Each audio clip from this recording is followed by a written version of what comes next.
Did you make contact with aliens? Were you taken to another planet, to a mothership? How did they communicate with... Can you tell me what they look like? Can you tell me how many of them there were? Were you given food? Injection? It's important the entire world learns of your experience. That's enough!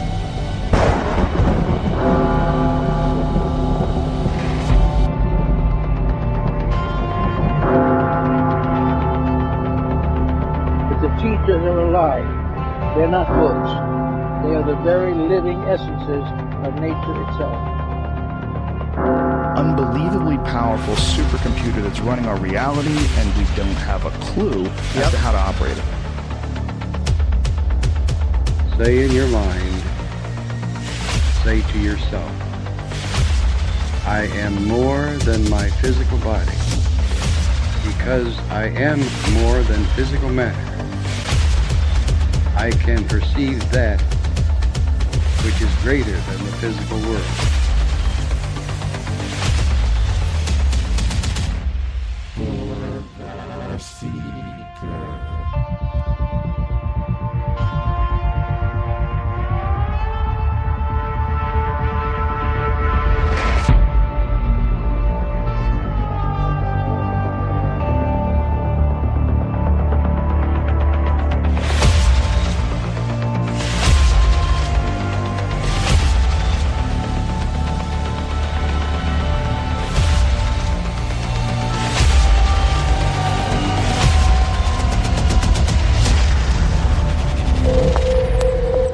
Houston, 20 seconds to LOS T-Dress. Roger, nice to be in orbit. Broadcasting from the Forest Tower Studios in the Mossy Creek bottom of Cane Creek, Arkansas. I'm Joe Roop, and this is Lighting the Void. Voices for Verity in this crazy realm of polarity. Good evening, how you doing? I'm glad to be back. It's good to be here. It's been a long week. It's Tuesday, January the 30th. And the night is cool and crisp, and the moon is waxing on into midnight. Fire up your chakras, sync both hemispheres of your brain together, and shoot your magical beam of light through your third eye tonight with us as we peer into the void between spirituality and science. It is a lovely, cool night. I'm a little bit under the weather, so you'll have to forgive me. Now, this is a live show broadcasted on the Fringe.fm and can be heard on lightingthevoid.com, TalkStream Live, TuneIn, Spreaker, iTunes Radio, Radio Guide FM, Radio Garden, and more by proxy via the Fringe FM. The TalkStream Live number, if you don't have data, is 701-719-3971. That's a call to listen line from our fellows and friends over at TalkStream Live.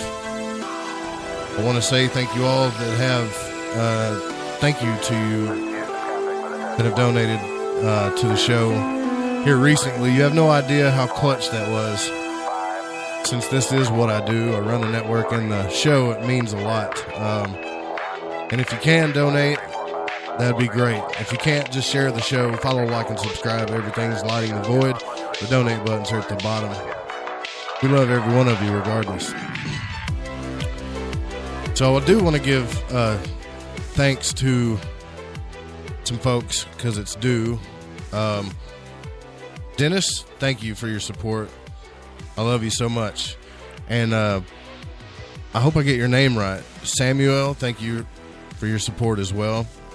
I hope I know who you are. If you can, please, I'd like to know who you are. So please contact me at contact@lightingthevoid.com. I think I know who you are. I know that sounds bad, but I'd really like to talk to you and thank you personally for your support. But if you want to remain anonymous, that's okay too. But you guys have no idea just how clutch you guys were.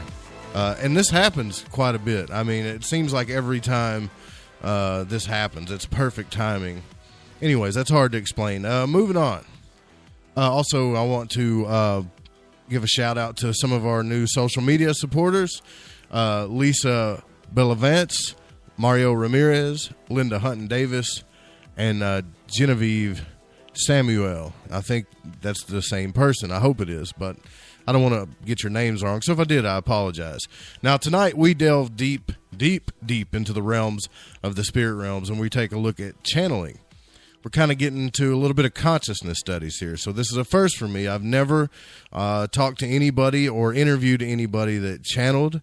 I don't know much about it. I haven't studied much about it. So this is a first for me, and possibly a first for some of you as well. And after hearing it on another show, I had to have her on. So Roxanne Swainhart will be joining us tonight from odysseyofascension.com. Now, we've got the Fringe FM app you could also download on your Google Play Store, iTunes App Store. Go to the website at lightingthevoid.com and sign up for the newsletter. We are going to be doing that drawing more than likely tomorrow night. Since I've been sick, I've been kind of laying down for the most part. I think I got that stuff coming on. God, I hope it's not the flu. So, you could probably hear it, but that's all right. The show must go on. So, yeah, go to the website, sign up for the newsletter. We're going to do another drawing. And like I said, follow, like, subscribe. Everything's Lighting the Void. All right, so we're going to get on with the Gilson Report here, get the show cracking. And if you guys want to join us over in the Spreaker chat, I do see all of you on the network. The Spreaker chat is where we haggle each other. We like to haggle each other. We snark at each other. We have fun in here. So it's at under the Fringe FM on Spreaker. If you just go to Spreaker, search the Fringe FM, go down to Lighting the Void Radio, and hit the little chat bubble, and you'll see all the cool people in there. Ramon, Ron, Catalina, BTO, Dennis, Yeg, David J., and whoever else decides to join in. That's where we like to have fun and play and, engage with each other. It's the best way to do it right now. All right, so, yeah, let's get on with the Gilson Report. Get the show moving along. And, by the way, Jeff's not here either because he actually has the flu. So that's that nasty stuff, man. It's going around. So you guys need to keep your vitamin C up, drink as much water as possible, and get some rest. All right, so this is kind of crazy. But a man named Gorgon Gallup claimed a human-chimpanzee hybrid. Yeah, when I read that, too, I was like, nah, this is clickbait, but it's not clickbait. A human-chimpanzee hybrid was born in Florida, a Florida lab 100 years ago. But doctors killed it. How wild is that, right? This is not something normally that I would talk about, but since it actually... A lot of people are saying this really did happen, so I feel like I got to tell you. Now, this guy Gallup claimed that a human-chimpanzee hybrid was born in a Florida lab 100 years ago, but they killed it. I mean, now this is kind of a bombshell claim, but it comes after he alluded to a human-chimpanzee hybrid that he's calling a humanzee. Now, he even coined that term, humanzee, which refers to human-chimp crossbreed. It is actually a scientifically possible hybridization, which was attempted throughout the 20th century. This is some more of this mad scientist stuff that I don't understand. Gallup developed the famous mirror, or self-recognition test, which he proved that primates could acknowledge their own reflection. He claims his former university professor told him that a humanzee baby was born at a research facility where he used to work. Now, he said all this to the Sun. I don't know how they got this story first, but he said that one of the most interesting cases involved in an attempt which was made back in the 1920s and what the first primate research center established in the U.S. in Orange Park, Florida. They inseminated a female chimpanzee with human semen from an undisclosed donor and claimed not only that the pregnancy occurred, but the pregnancy went full term and resulted in a live birth. But in the matter of days, a few weeks, they began to... In a matter of days or a few weeks, they began to consider the moral and ethical considerations after they did it. Now, Gallup said the professor worked at Yerkes before the research center moved to Emory University in Atlanta, Georgia in 1930. He says the rumor is true and it was incredible. And the guy that did it was a credible scientist. I promise you guys, this wasn't clickbait, okay? This guy was claiming that this really happened. But, that doesn't mean it did. But my next question would be, why did they do it in the first place? Last week, we were talking about scientists that made a laser that was more powerful than all of the human electricity on the world. They're really making it. And they even said, yeah, we're making this laser so we can tear a hole through the fabric of space.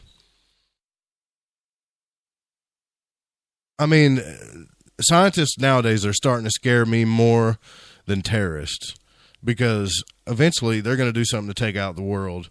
They do this stuff, and then they have a moral, ethical consideration after the fact. So it doesn't really make sense that that we keep doing that. It's kind of like the Frankenstein thing. You know, it's not really in the movies, guys. These people are really doing this stuff. Anyways, yeah, you guys need to talk to your local scientists and tell them to calm down. This is just an update on the Las Vegas shooting. A search warrant document shows a second person of interest after a Las Vegas shooting. A judge on, I think it was this morning, unsealed nearly 300 pages of search warrant records, including one document that publicly identified the first time an additional person of interest, quote, person of interest, in the massacre on the Las Vegas Strip. Now, until the investigation can rule otherwise, Mary Lou Danley and Douglas Haig have become persons of interest who may have conspired with Stephen Paddock to commit murder with a deadly weapon. Now, this is all according to the Metropolitan Police Department document, which was prepared in October. Haig, which is H-A-I-G, this guy's name had not been previously released. He spoke to reporters Tuesday evening outside his home in Mesa, Arizona, and confirmed that he has been contacted by investigators. He says, quote, I am the guy that sold the ammunition to Stephen Paddock. He said he met with Paddock, the gunman behind the mass shooting, supposedly, once, but he really didn't know him, and then he declined to answer any additional questions. Now, Danley was Paddock's girlfriend, which we all know, and initially was named as a person of interest in the investigation.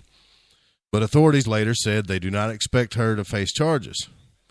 But a LinkedIn account, if you look up this guy Haig, who says he sold Paddock the ammunition, a LinkedIn account says he works as a senior engineer for Honeywell Aerospace, an aircraft engines and avionics manufacturer in Phoenix, as well as for a company called Specialized Military Ammunition that claims to be the source for premium mil-spec tracer and incendiary ammunition, because you remember there was incendiary ammunition that was shot into the fuel tanks, and popular military calibers, according to the company's website.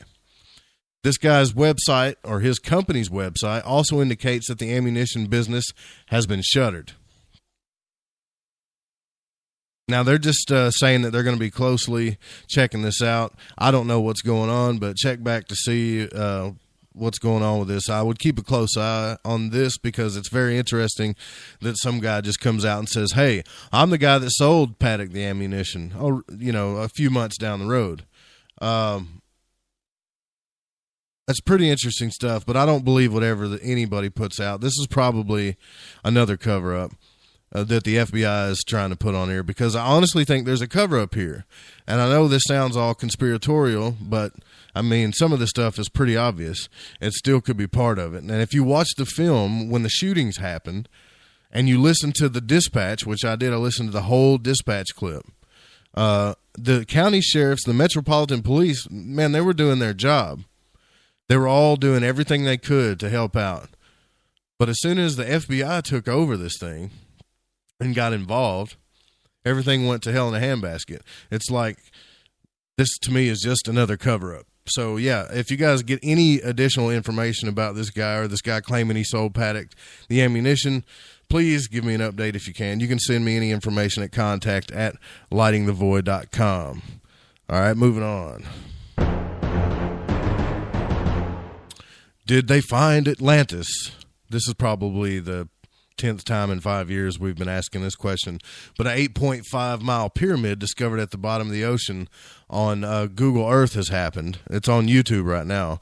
But you guys remember me telling you about the Edgar Cayce predictions, but the timing was off, right? The timing's always off with the predictions.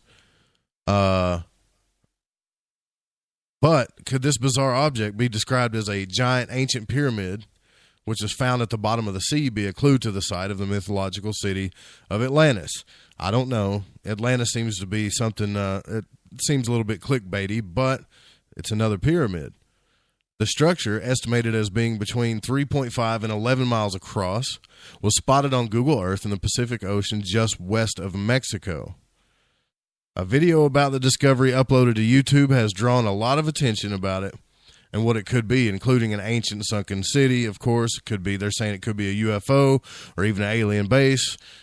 You know, this is kind of normal stuff. That's what we do when we see objects. We don't know what they are, but it's more of a shape of a pyramid if you really look at it. The guy that discovered it, his name was Argentinian Marcelo, man, I'm going to say this wrong, Izagusta. I think I said that right. He said in a video about the find that he thinks it's an alien UFO left underwater. The commentary in the YouTube video described it as being an intense light in the Pacific Ocean, which is 3.5 miles in length with a shape similar to a plane. Now, there's a conspiracy theorist guy. His name is Scott C. Waring. He said it's a perfect pyramid that measures over 8.5 miles across one side of its base. That's a pretty conservative estimate, though. It could actually be up to 11 miles across. I don't know if you guys have looked at it, but he suggested it could symbolize an ancient civilization or even something alien.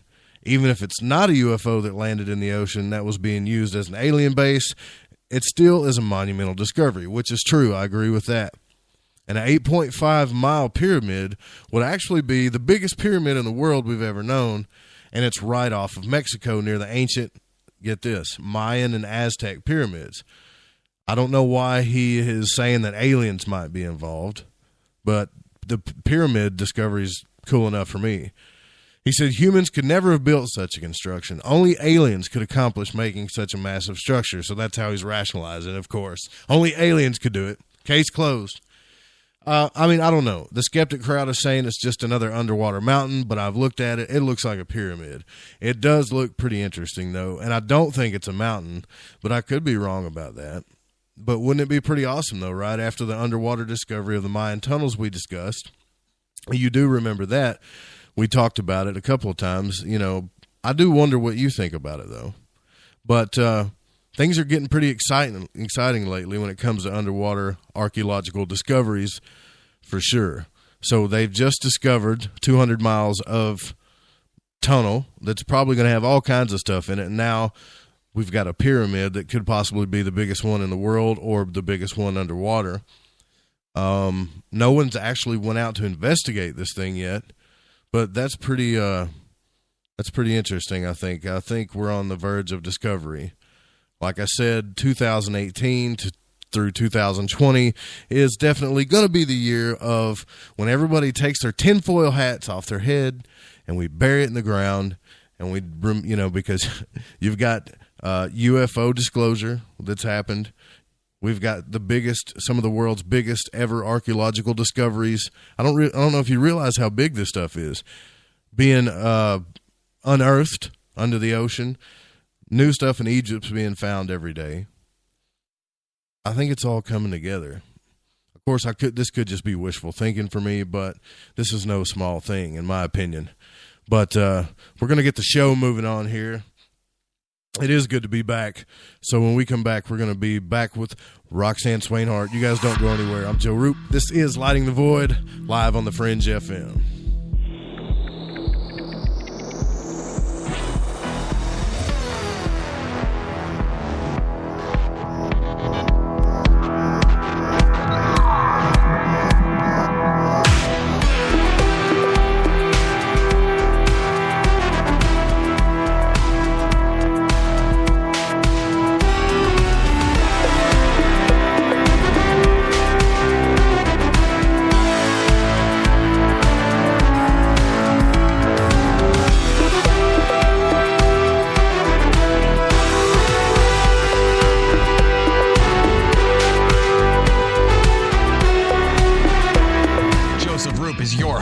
Pull back the blinds and uncover the truth. This is Lighting the Void Radio. KTLK Digital Broadcasting. We rock the paranormal talk.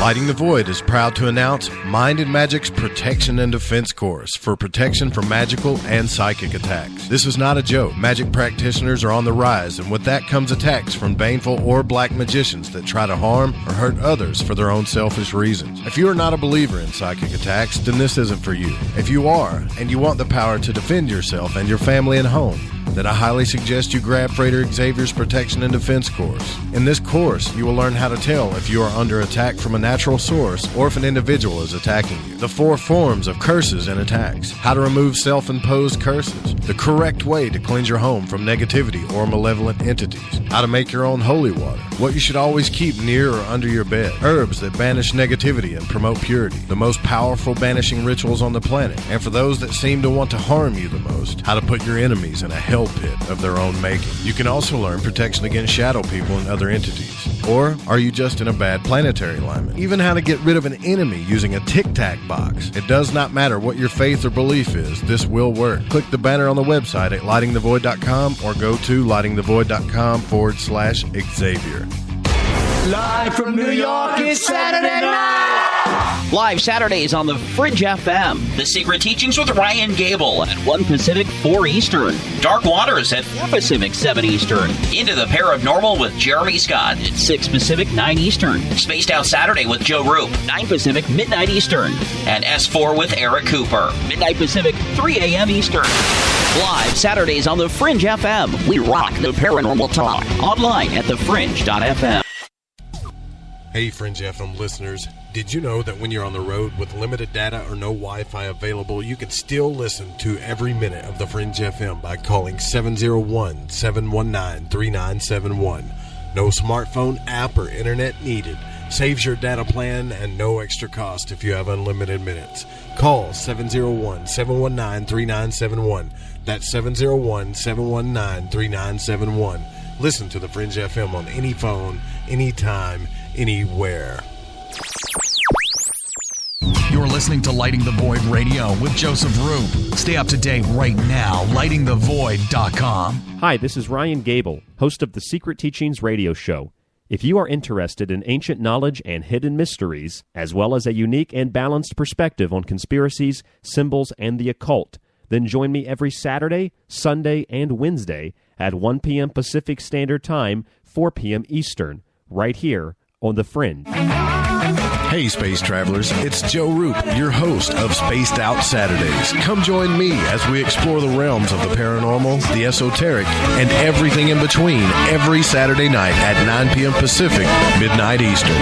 You know the truth is out there. Don't get caught sleepwalking. Come join Spaced Out Saturdays. That's every Saturday night, 9 p.m. Pacific, midnight Eastern. On the Fringe FM, we rock the paranormal talk. Come own the night with us. Hi there, this is Dave Scott, host of Spaced Out Radio. Every Monday through Friday, right here on KTLK, the Fringe FM, I'm going to lead you down a path of mystery, intrigue, and suspense. So whether you've seen a UFO, had a run-in with Bigfoot or Dogman, or had ghosts running around your house, this is the place to be. Spaced Out Radio, right here on KTLK. This is Lighting the Void Radio with your host, Joseph Roop. It's the show about truth-seeking and freeing the spirit, shattering your limited beliefs, revealing hidden truths, and much, much more.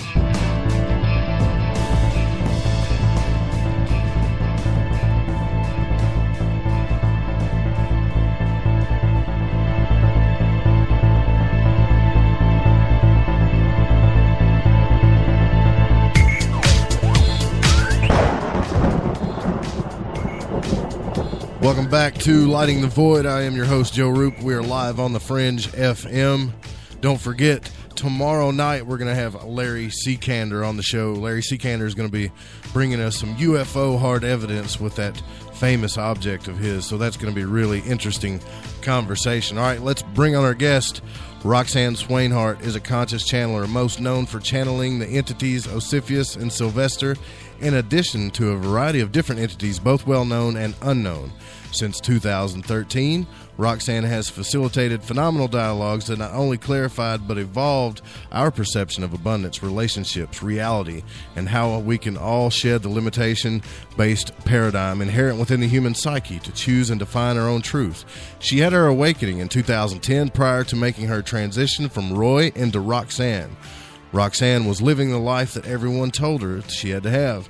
She grew up within a Christian family, attempted college, joined the Army soon after, got married, and then eventually went into car sales, where Roxanne was making well over 6 figures.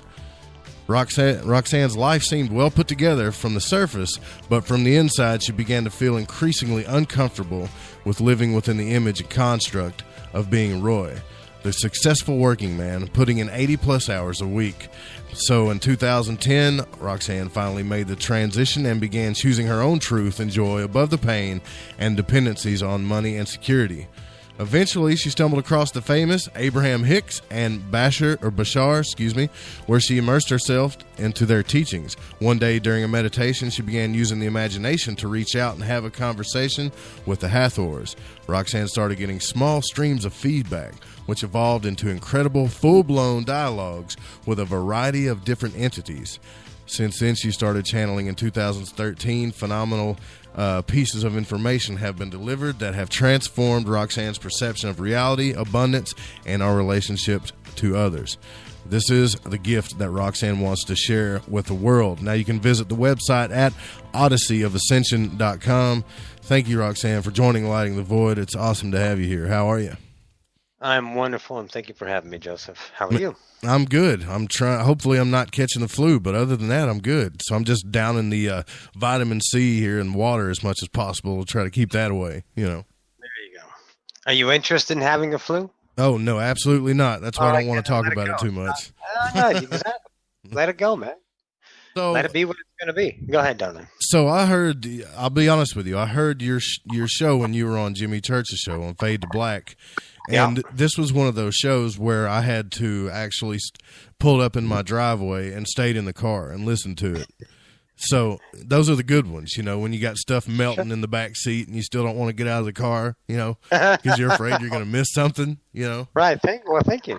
Yeah, it was a great show. It was super intense, a lot of fire, passion in there. And it's, I really, really admire that because for me and for everyone, a lot of people, the listener as well, it's one thing to come into our own and ascend into who we really are, but it's an entire other thing to stand up to society and make the statement that I don't care, who you think I am who I am. Sounds easy, right? But it's not for a lot of people. Why do you think that is? Well, I think, let's look at it. Let's look at humanity in and of itself. I'm not going to give you the background of how we're separated in individual gods yet, but you're born into a parenthood, a society of parents and authorities, okay? The first thing you get is a steady stream of belief systems from whatever your parents are, whether your parents are grandparents or foster parents. You have someone that you equate to in your mind as a parental guidance, and you're starting to equate that as your personality, your belief systems, because we're separated, we forgot. So the one thing that we always seek is food, and they're giving you that, and they're also giving you admiration, connection, love. And we're empty inside, and we don't know how to love ourselves because we literally forgot we are eternal love. So we start to covet these things around us as dependencies, ideas, and we're afraid. We're afraid, Joseph. I mean, and I'm not kidding about that.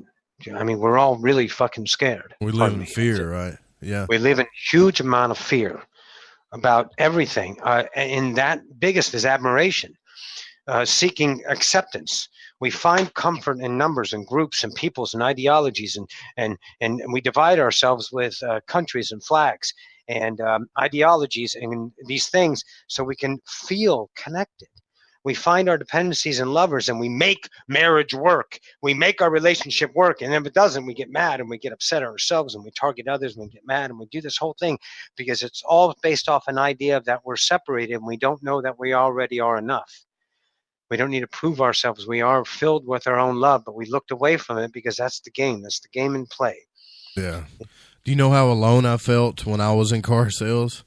It was the loneliest part of my life. I'm not playing. Because it's all up to you. Yeah, I mean, it was the loneliest part of my life, and I did pretty good at it, but I had to get away from it too. And it wasn't because that I wasn't making money. I don't think I was quite as successful as you were, but something was eating me up on the inside bad. Like every day I was there, it was like my soul was dying. And I basically, I don't know how you did it, but I told my general manager, I looked at him and said, listen, I wish you all the success in the world. I don't know what you're going to do. And this was after 4 years of being there.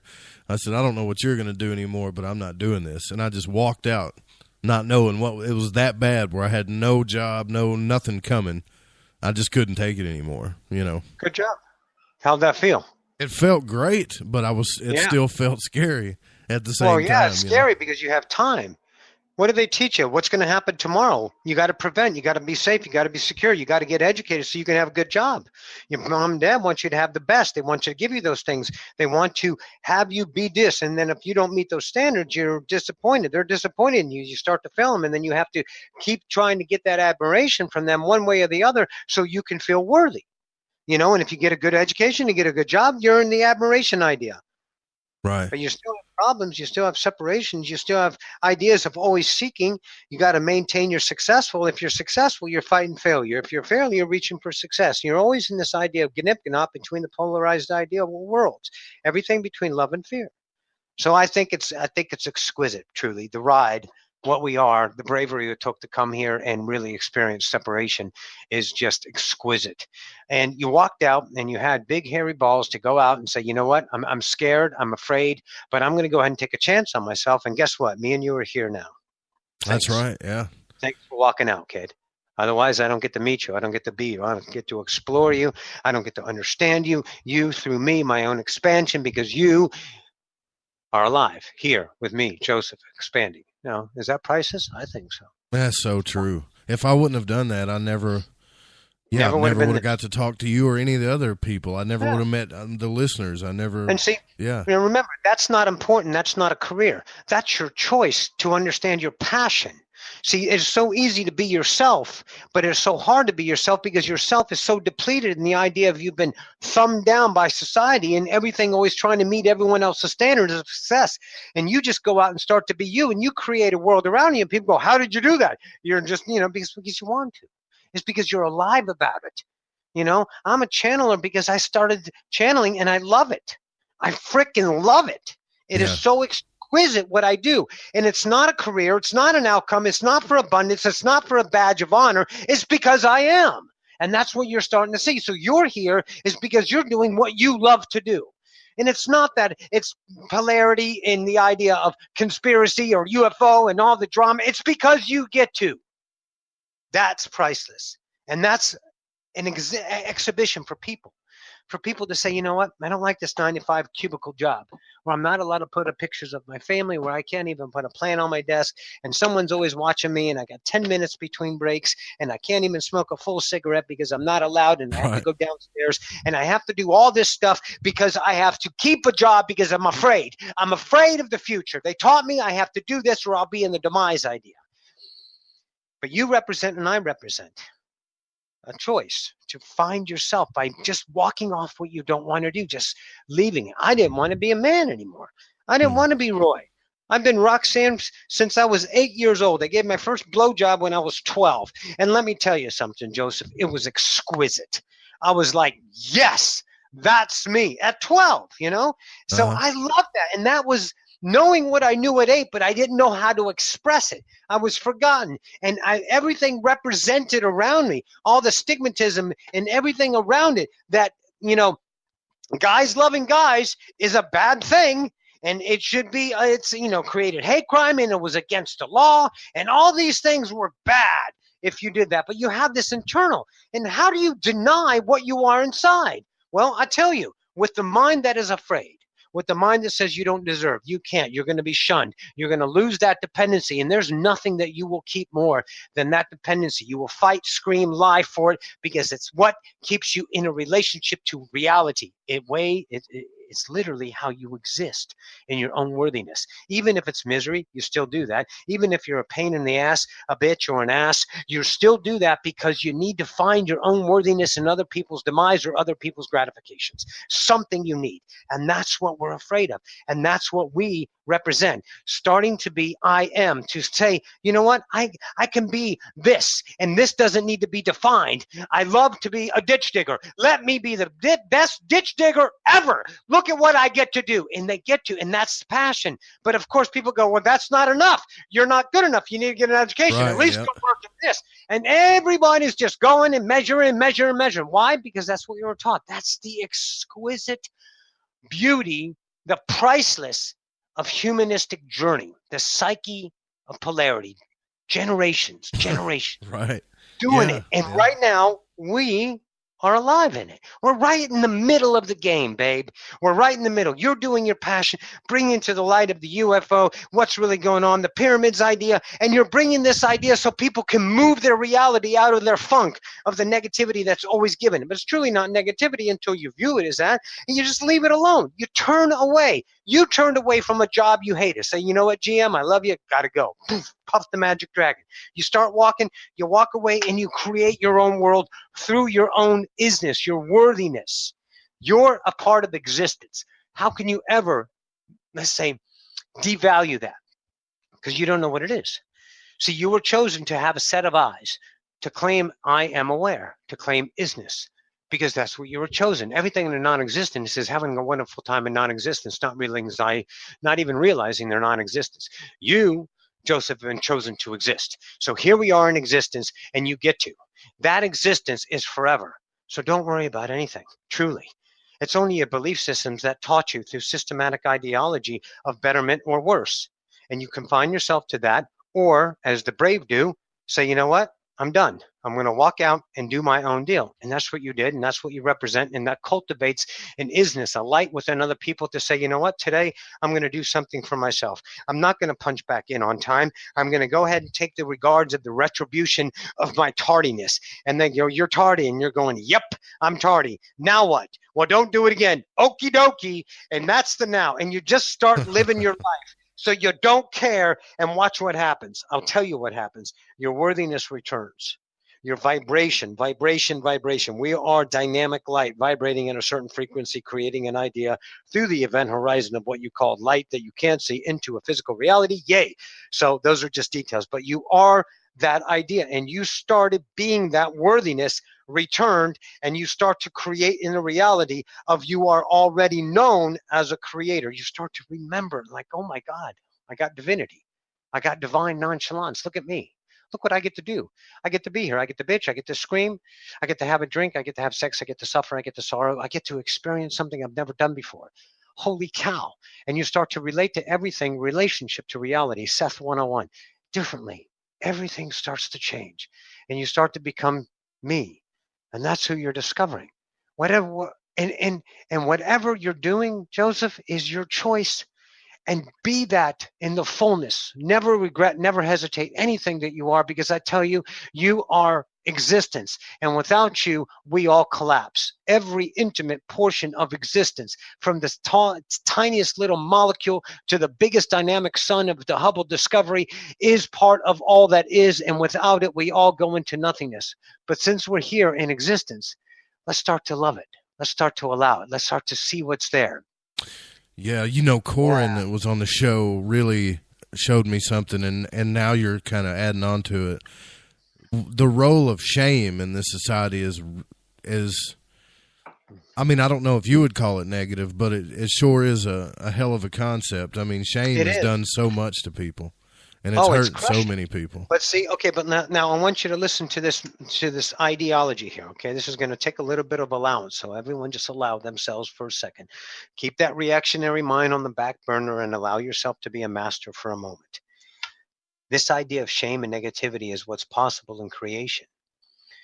everything that you understand as polarity measured on a scale between love and fear, or if you want to say good, bad, whatever your measurement is between the polarized worlds, you're constantly measuring.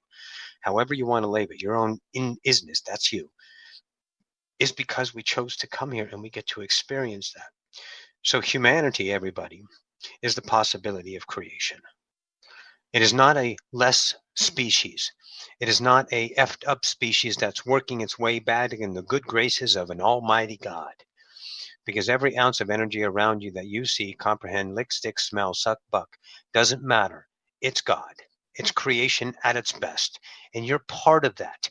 Now, it's difficult to know that you are harmony with all the universe when you see so much controversy. You see so much, quote, hate and killings and cover-ups and things like that. What this is people understanding themselves as a vibratory reflection. In other words, how they relate to reality. And the only thing they're doing is being themselves. So each individual singularity you see in the human idea garden of the gods, I call them, is being their own authentic vibration as a choice. Now, you have to remember something. Each one of you are a subjective universe. In other words, you are the filter of your own eyes. You say what is the truth. Someone calls you a name, you accept it, or you allow it to be that, but you don't believe it. It's not your truth. People call me many things becoming a transgender. And I was like, yeah, you're right, I am that. To you, but not to me. To me, I'm pretty good. I'm okay with who I am. And you start to understand that you don't have to defend your stance anymore. You don't need to justify your own isness because they're seeking their own acceptance through you. When someone tells you a truth, they want you to believe them because they need your drug, your love, your valor. So this idea of negativity, shame, is just part of the algorithm of separation. That's all it is. So when someone attempts to shame you, say, wow, you're shaming me. I love it. But I'm not going to accept that in truth. I accept what you are because I don't care. You're just being God. Thanks for doing whatever you're doing. Then you have the idea that you can choose to accept that as a truth. When you accept it as a truth, then you get the results in your emotional idea equation, whatever the body's saying, to feel shamed or guilty or obligated or responsible or respected. All of these things that we've all contained in measurement, humanity, the psyche, is the discovery of possibilities of creation. And then during this great awakening, this idea that people are saying, wait a minute, man, we're different than this. This isn't all that is. You know, there's obviously aliens out there, a whole bunch of them, because all of this stuff just doesn't add up. I mean, if seeing what the Hubble Space Telescope has discovered, it would be an awfully waste of space if we're the only species on all of these planets. You know, with all these galaxies, millions and billions of galaxies discovered. Oh, yeah, we're the only ones here.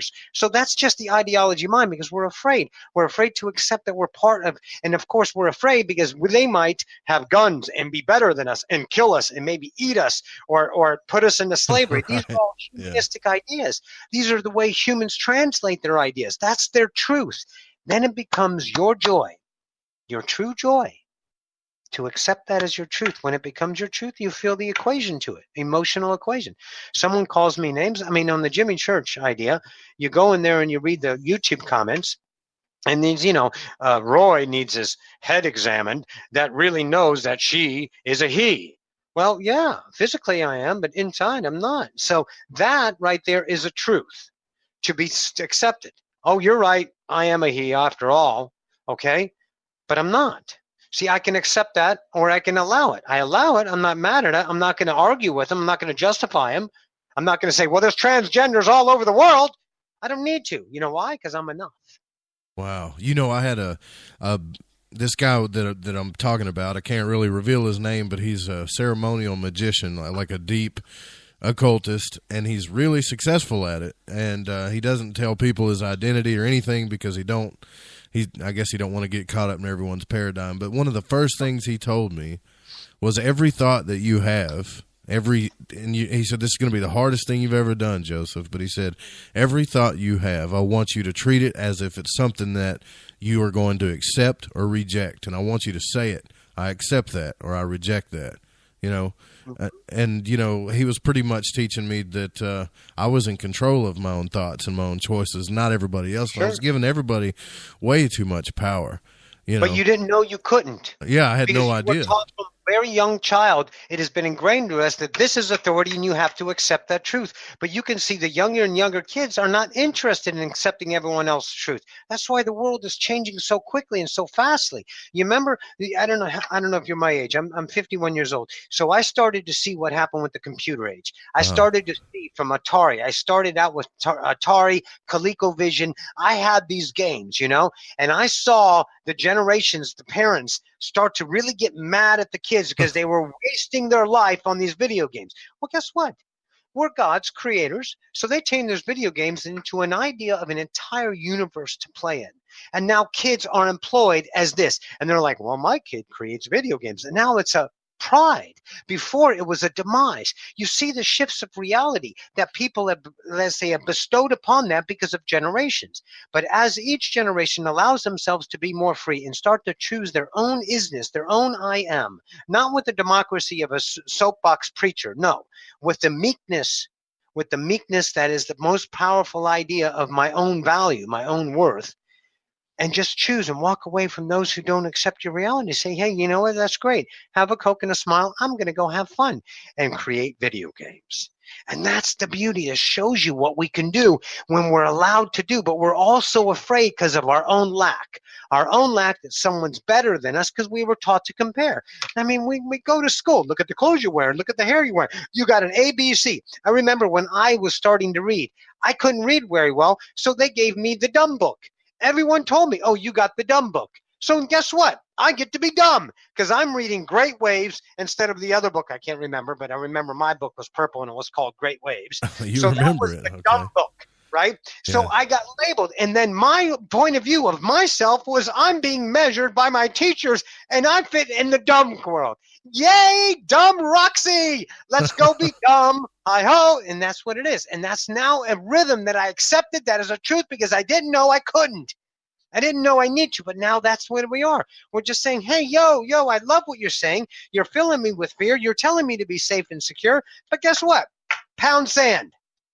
Right. Hit the bricks. I'm going my way. But you're saying that this shame and guilt and all this stuff is just a part. It's just the polar side. It's the part. We need it. We need that so we can it's not that come we to need realization, I guess. It's I don't not know. that we need it. It's part of it. But see, when you are represented with something that is no longer your joy, in other words, it's negative, it's painful, then all you have to do is not fix it and walk away from it. Yeah. So, i.e., here comes Donald. Mr. Trump, I love you. You're doing everything that we don't want to do anymore. So guess what? We just turn away. Don't fight him. Don't worry, he'll go away because when you feed the hungry lion stays around. But when you don't give it energy and you start to value your own reality, then all these pockets of reality start to form this new vibrational isness, and no one's interested in continuing to feed that hungry lion with the current vibration of lack. It's like, God, look what he's doing now. He's doing this. It's wrong. It's wrong. Well, you're feeding him the idea because he's going to go, I'm right. And that's the same frequency range. All you got to do is listen to Einstein. If you're looking for a solution to the problem, it exists at a different frequency. So you got to change your approach to life. So you change your frequency. The only thing that's going to happen is your reality is going to change. So everyone's talking about Trump and this and that. And it's like, Trump hasn't affected me because I don't allow him to affect me because he doesn't need to affect me. Even if he's doing stuff to me, I don't accept that as something of consequence because I'm fine. Every now, look around. Hey, look, I got everything I need. I got food. I got shelter. I got a yummy boyfriend. I got a nice TV. I got some Columbo recorded.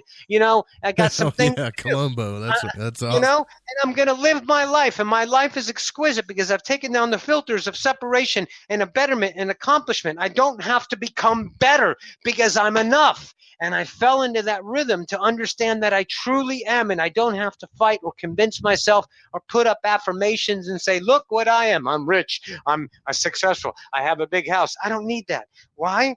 Because I'm enough now. Because I'm all that is. Without me, you're not here. Without you, I'm not here. So there's no measurement. There's no this or that. There's isness, harmony, and there's one of us. Enough people don't ask, I think, a lot of questions about the scriptures that we were given in religion. They I don't know. It's like they miss all the important stuff to me. The important stuff, like when God told Adam and Eve, wait a minute, guys, who told you were naked? That should have been a clue right there. You know, you understand what I'm saying? That's a big clue. Why is God concerned about that? Why are they have shame now? And he's like, wait a second, you were perfect before, shameless as I created you. You know, and then it was diced and sliced into the idea of that. And so since Adam messed up, every person that's born on the earth is already a sinner because of Adam. I don't think that's a loving parent. No, I don't think that's a loving parent at all. That's going to throw you into eternal hellfire where you're going to be torn apart forever. I think that's a belief system of humanity for an idea of an egoic structure to rescue people, to help people, to control people, savior to have mentality, an idea of their own isness fulfilled through other people's admiration. Created the church, great, but the church is falling apart. You can see the church is falling apart. All of these people are coming out. Everything is changing is because we're ready. Don't worry about it. Go along for the ride. Watch the divinity just start coming in. And then when the UFOs come, I guess that this is the year of another Yael ship showing up, like the 1997 Phoenix Light. There's another big one coming this year sometime, and that's going to happen. And there's going to be more and more comfort, isness, acceptance that we have been working with the UFOs, and we know we've already integrated ourselves with aliens, and they're not the monsters that we pretend to keep them from. Because guess what? What happens to the structure of society? Listen very closely. What happens to the structure of society if all of a sudden we had free energy, no use of fossil fuels? What about all those billions of people that were relying on fossil fuels, the jobs, the infrastructure?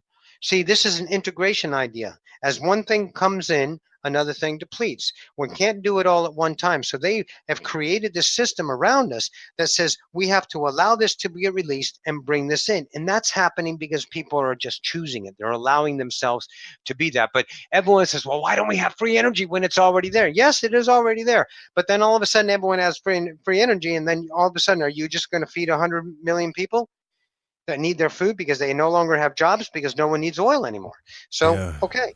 So that's part of that idea. And you're just not going to make a void like that. Everything is an evolution, a perfect harmonistic evolution if you allow it. Don't worry about it if it's not in your lifetime. You still got lights. Just because it isn't free, guess what? You're going to have the bill paid because guess what? You're a creator. So guess what? You're going to get the abundance to pay the bill one way or the other. Get out of your way and relax and watch the magic. And then you start to have a co-creation harmony with your reality. I don't care that I have to pay the cable bill. I have the abundance to cable. Guess what? I get to watch cable. Yay! So that's what I get to do. I don't need all this stuff that they're keeping away from us, and it makes me upset. Then I have a vibration of divisionary, and I sustain my current vibration of divisionary, so I never get to know my own light. Go ahead. Yeah, that's you said it in a nutshell. I mean, I wish I could word things the way you do, Roxanne. That's an incredible talent that you have explaining all this stuff, because I sit and fumble trying to explain some of these ideas myself.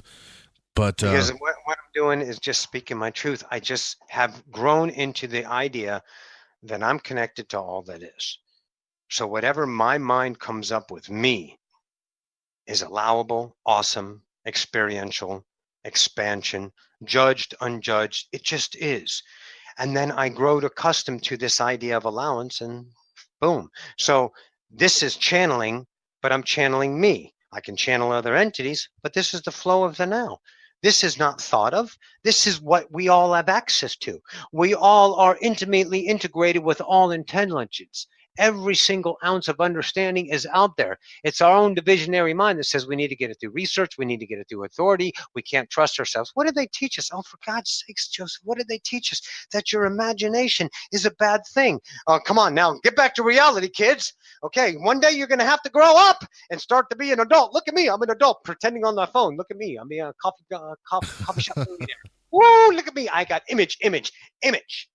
I remember that. Nightmare walking, psychopath talking, king of my jungle. Remember that song? That was a good jam. Anyways, image. Yeah, dude. So you're always trying to maintain this idea when all you have to do is let go, because your imagination is the roadmap to creation. It comes through and you start to spill the possibility of you. You're not depleted. You're a human, but you're not human. You're a God creating an image of human so you can have the experience through this idea senses of this beautiful, beautiful physical realm to expand creation into the evermore.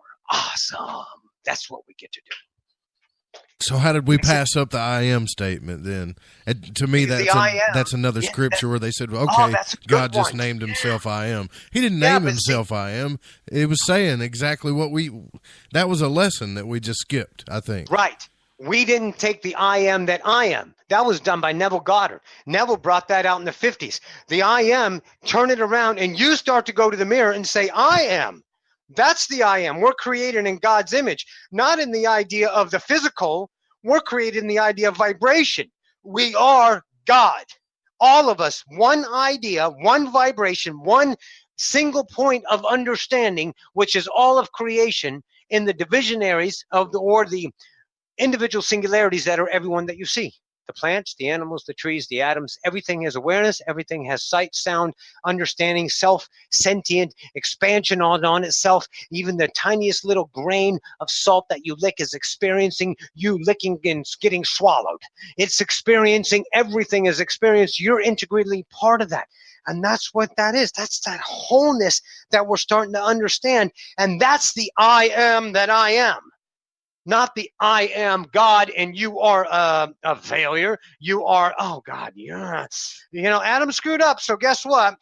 Hate to do it to you, but I'm God, so I'm, and you see that. You see the BS in that now. It's not bullshit. It's belief systems. That's all it is. It's a belief system that you were bought into. You didn't know. Don't get mad at yourself. My God, don't have regret because you didn't know.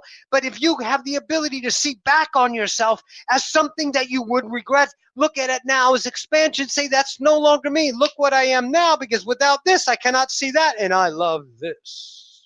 I used to get in arguments with my friends about that when Eminem made that song, I am, whatever you say I am, Yeah. And I would tell him, I'm like, I know what he's saying. He's coming into his own. He's coming into who he is. That's why he's so successful. That's why he's idolized and followed.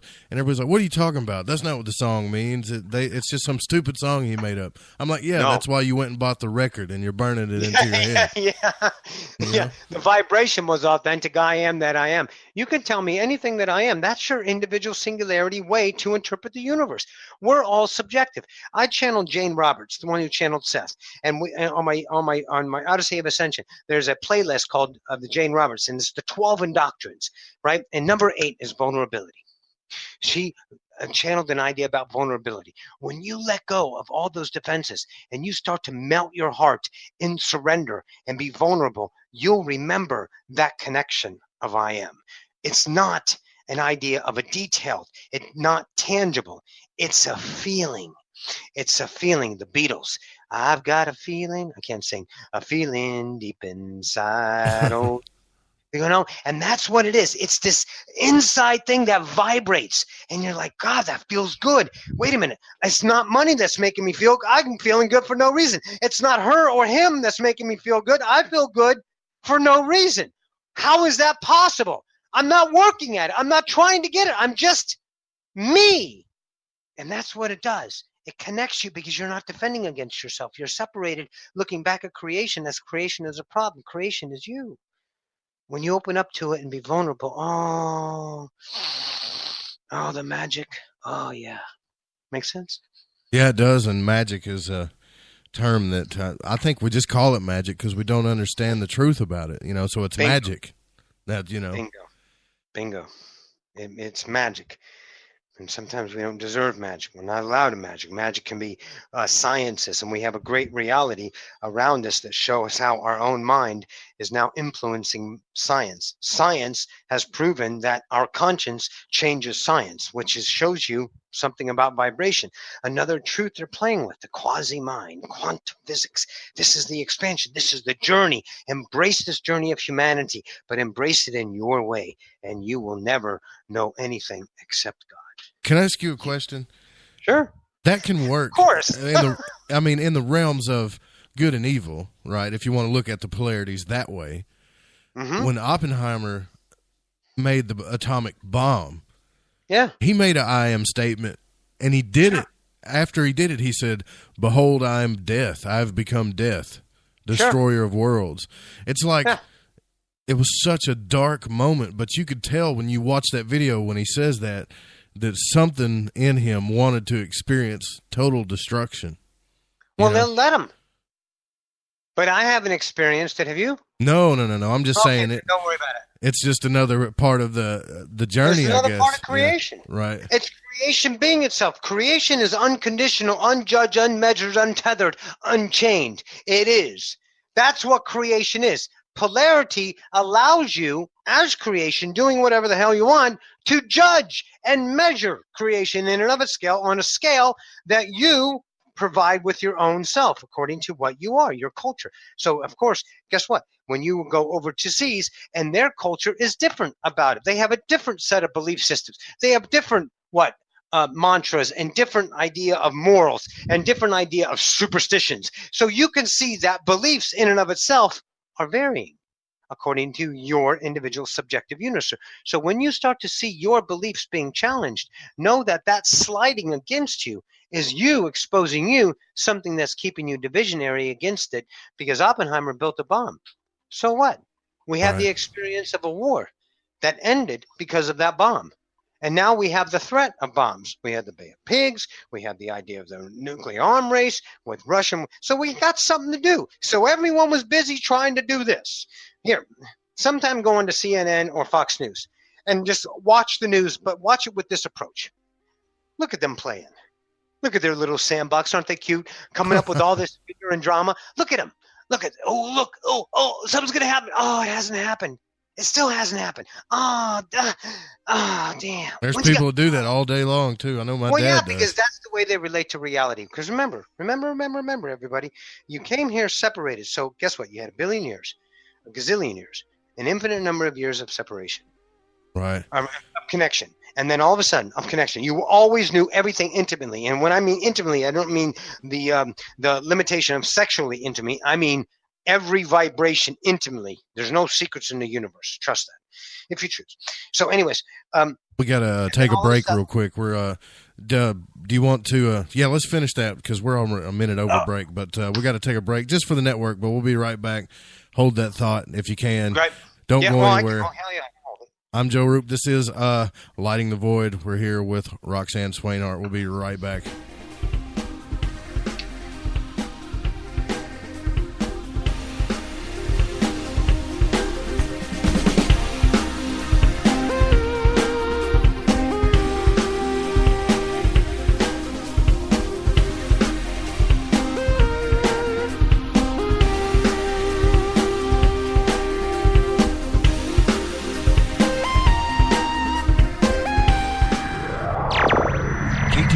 Digital Broadcasting, thefringe.fm, Napa Valley, California, Little Rock, Arkansas. Hey, Fringe FM listeners, guess what? TalkStream Live has just released a new paranormal app exclusively for the paranormal community called Paranormal Radio. Paranormal Radio has a great selection of streaming talk shows dealing with UFOs, the supernatural, sacred geometry, NDEs, and much more, including a network highly recommended, The Fringe FM. You can download Paranormal Radio right now from Google Play and the iTunes App Store. Do you find yourself bored and longing to learn more about the mysteries and conspiracies behind our reality? Specifically, every Friday night from 7 to 9 Pacific? What a coincidence, because that's exactly when me, Gigi, and my lovely co-host Cortana kicked over the airwaves with just the right amount of intellectual stimulation to give you that eargasm of conversational excellence that you deserve. So be sure to check out our show, Shift Habits, every Friday night from 7 to 9 Pacific, that's 9 to 11 Central. And let's shake some talk radio tail feather, shall we? Right here on KTLK, The Fringe FM.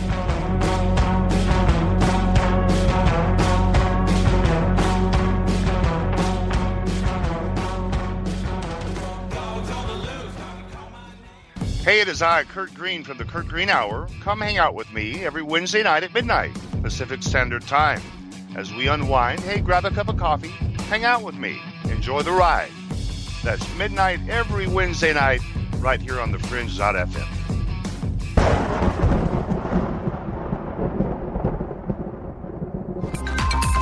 Hey Fringe FM listeners, guess what? TalkStream Live has just released a new paranormal app exclusively for the paranormal community called Paranormal Radio. Paranormal Radio has a great selection of streaming talk shows dealing with UFOs, the supernatural, sacred geometry, NDEs, and much more, including a network highly recommended, The Fringe FM. You can download Paranormal Radio right now from Google Play and the iTunes App Store. This is Lighting the Void Radio with your host, Joseph Roop. It's the show about truth-seeking and freeing the spirit, shattering your limited beliefs, revealing hidden truths. Paranormal, somewhere between abnormal and paranormal. The U.S. military holds the ability to time travel. Jeremy Scott asks the questions that we're all dying to know. Wow, that's a remarkable question. Watch your step. Hide under your blankets. The show that is going to make you think. Prepare yourself for what you're about to hear. This transmission is coming to you. You're riding into the paranormal. Live Saturday nights at 6 Pacific, 9 Eastern on KTLK, The Fringe. We're still getting strange on Sundays. Hey everyone, it's me, Dave Cruz, host of Beyond the Strange Radio, letting you know we're on live Sunday nights right here on The Fringe FM. The Strange Sunday saga continues live at 5 p.m. Pacific, 8 p.m. Eastern. Listen on thefringe.fm or at beyondthestrange.com. Again, that's Sunday nights, 5 p.m. Pacific. See you there. Oh, you know what I like about me? This is Rich Giordano, host of the Paranormal Code. No, I'm serious. The show's on twice a week now, Sunday and Thursday, on thefringe.fm and Spreaker, 10 p.m. Eastern, 7 Pacific. Yeah, it's 2 hours. It's live. And I do a show like you've never heard before. So you're going to come here, you're going to get your information, you're going to be entertained. But you're also going to hear the truth like, you won't forget. Like you've never heard before. And for those of you who've been following, thank you. Thank you for talking me into this extra night. Now I'm on twice. Great. Hey, good for you, right? The Paranormal Code. This means something.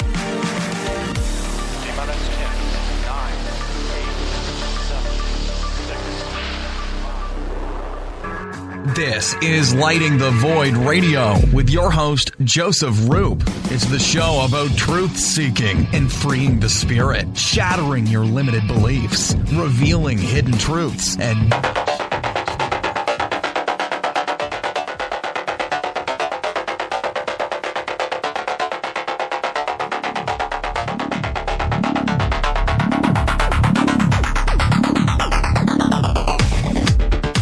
Welcome back to Lighting the Void. I'm your host, Joe Roop. We are live on the Fringe FM. We are here with Roxanne Swainhart from OdysseyofAscension.com. Don't forget, tomorrow night, Larry C. Kander joins us. And Saturday, I'll be hosting Spaced Out Saturday with Psychic Marla Freeze. That's going to be a good one, too. All right, let's get this show moving on. Now, I don't know if you remember where I stopped you. Yes, I do. Okay, great. So that emptiness. So what happens when you're billions and millions forever? In other words, I just relate it to numbers because we can have that equation, a very long time of being connected intimately, all that is. And then in one moment, we gave ourselves a forgetfulness paradigm. We don't remember our isness, our little tiny fractal within the whole of us doesn't know that it's connected to everything. So you're empty, okay? And that is very scary. So everyone try to imagine yourself in a vacuum that doesn't have, you move your arms, you can't feel your arms. You can't feel movement. You can't feel wind. There's no heat. There's no cold. There's total neutrality. You are absolute nothingness, but you're aware of your nothingness. You have no more connection. That's the scariest thing ever. And we got to choose that. And that's why this is a master class. Bashar said it. This is a master class, guys. You guys come here is because you've already ascended other species, because you're already this gestalt that is unnamable and unmeasurable. Each and every one of you come to humanity to ascend a species from complete dark to complete light, only with each other's love. That is a miracle. So that connection gives you an opportunity to covet that what you see. Mom and dad's beliefs, if they treat you with unworthiness, you become unworthy. If they cultivate you, for some reason, you just shine. It's amazing how that works. But you still grow up with the ideologies of whatever's in your systematic culture, your direct experience. So you start to covet this personality, and you are like this or like that. And that is what you fight for. That is what creates that idea, how you exist with reality, your way you relate to reality. And whatever that is gives you one thing again, your worthiness. That emptiness was so scary. And every time we stop doing what we think we need to do, we should do, we have to do, then every time you do that, then you are on that edge of spilling back into that emptiness, and you'll do anything. You'll do anything to get that vibration of I count, I'm aware, I'm worthy. But the thing is, when you let go, really let go, and don't worry about the bill that you don't have money for, but there's something in front of you that want to buy. You say, I deserve these pairs of shoes, ladies, or I deserve to buy this for yourself. Anything like that. But, you don't have enough money because the bill has to be paid next week, or the bill has to be paid tomorrow. But today I want this. Do I deserve this? Yes, you do. But you can't afford it right now. Oh, okay. I can't afford it because I don't have that. I can't. I'm saying I can't afford it. Okay. So that's when I say spend the money. Yeah, that's when I say way. let God show up, not the God that's outside of you. You, the individual singularity that is a vibration of absolutely perfection in every moment. It may not be there now, but it'll be there when it's needed. But you'll notice something when you really start to let go and go to that edge of emptiness, and you don't choose the pain of obligation, the pain of responsibility, the pain of being in seeking respect, the pain of suffering, the pain of pity, seeking pity, being compassionate and seeking compassion. That kind of pain, when you choose not to do that, it is a scary thing because you go back to this emptiness. But again, here it is. Ready. Listen. You are aware of your emptiness. There it is. Shh, quiet. Let that sink in. See, when you are aware that you have emptiness, you are realizing your emptiness. And it's very uncomfortable. It's a very lonely place. It's so, I don't know where the hell I am, who the hell I am. I don't have an identity. You're always seeking identity. You're doing it in ideas of badges. You're doing it with bank accounts and cars and clothes and ideologies of degrees on the walls and badges of honors and trophies because you want to know that you're enough. But you are, guys. I promise you. You're enough because you are existence. You have been chosen. So that's what that appetite is, to always go and seek that compulsion to go and find and become and set goals and go and do this. And look, everyone, I'm successful. But as soon as you achieve, you go on to the next thing and you venture in that effort. And that's your right. And do it if you love it. If you love it and that's what it is, then do it. But if you don't, take a chance on yourself. Take a chance on yourself and say, not today. Today, I'm not going to do the system. I'm not going to be a cog in the wheel. I'm going to be an individual that says I'm allowed to choose my joy. So I shall spend that money on me because I'm a queen. Today, I'm a queen. And I'm telling you, bring that worthiness back. Worthiness is vibration. Vibration creates reality. Watch the opportunities. Watch the world start to unfold. You just told me, Joseph, how you were authentic with the relationship with your father, and your father changed. Yeah, because he did. You're allowed to have that isness. You just said, okay, fine, I give in. And he's going, well, don't do that. Because he knew he was feeding on you. Yeah, he knew to have that wrong. because he felt that. bad about it. Yeah. But that's okay. It doesn't matter if he feels bad. He's started to see a truth because you offered a light to him. That's the highest act of love you can possibly do, is to choose yourself so others may light their own way. Oh, God, it's exquisite. Oh, God, you see why I'm so turned on about this? Because this is so awesome what we are. This is so on fire that we get to do this. And I know a lot of people are like, what the hell's wrong with this crazy bitch? But it is. It's what I get to do. And the thing is I'm in love with me. Yeah, Oh I was God. telling Roxanne how when I first started the radio show and network, it's just always been me and Dad. I didn't have a mom growing up, so I always wanted to make sure Dad was okay with everything. And as soon as I told him when I started this thing, it was about a year ago, he's like, yeah, well, how much money is that going to make you? The most negative, condescending attitude you can think. Well, not too long ago, I was like, you know what, maybe I ought to put this on rest and just go back and do a full-time job or whatever. And, and I wasn't going to do it. I just wanted to see if he believed in something I was doing for the first time in his life, There you go. And he did. He stopped and he said, no, don't do that. You've come too far. Damn right you have. He said, you come too far. He said, just work it out. Just keep going. Don't give up. But whatever you do, don't quit doing your radio thing. And it was the first time I ever heard my dad say that. So somehow coming into my own thing inspired a person I thought was absolutely uninspirable. Exactly. And then you keep getting the money, you keep getting donations, you get sponsors, things work out. Why? Because you're a reality of connection. You're an isness. You're a creator. So when you get out of your way and just let things fall in, everything's going to keep going because, listen, you love doing this. I know you do. Don't worry about it. You're going to create more ways to doing that. Here's how I showed myself that. I've been channeling for 4 years. I have a YouTube channel. I have my Sly class, the Sylvester class. I post on Facebook. I've had a couple of speakings here and there. I'm not looking to do anything with it. I'm not looking to be the next Esther or the next Bashar. I'm not trying to be the mass ideology of channeler. I'm just being me and taking my journey. And what my universe, my isness, my bubble of reality provides me is the way to keep doing it, because that's what I love. I'm not trying to be a goal or be better or be worse. I'm not measuring myself. I'm just being Roxy, this blazing idea, Sagittarian fire sign, to say this is what I am. And it's the only one thing. It's potential. It's potential for everyone just to be whatever they feel. It's not me in detail. It's me in vibration, because I'm being authentic. So that inspires, and I do that. And so guess what? I keep doing that. It's like shoes. I always seem to create abundance for shoes because I'm a shoe whore. I love shoes. I love, like platforms, and okay, I'm going to get all into it. Boots, of course, ankles, of course, over the knee, thigh highs.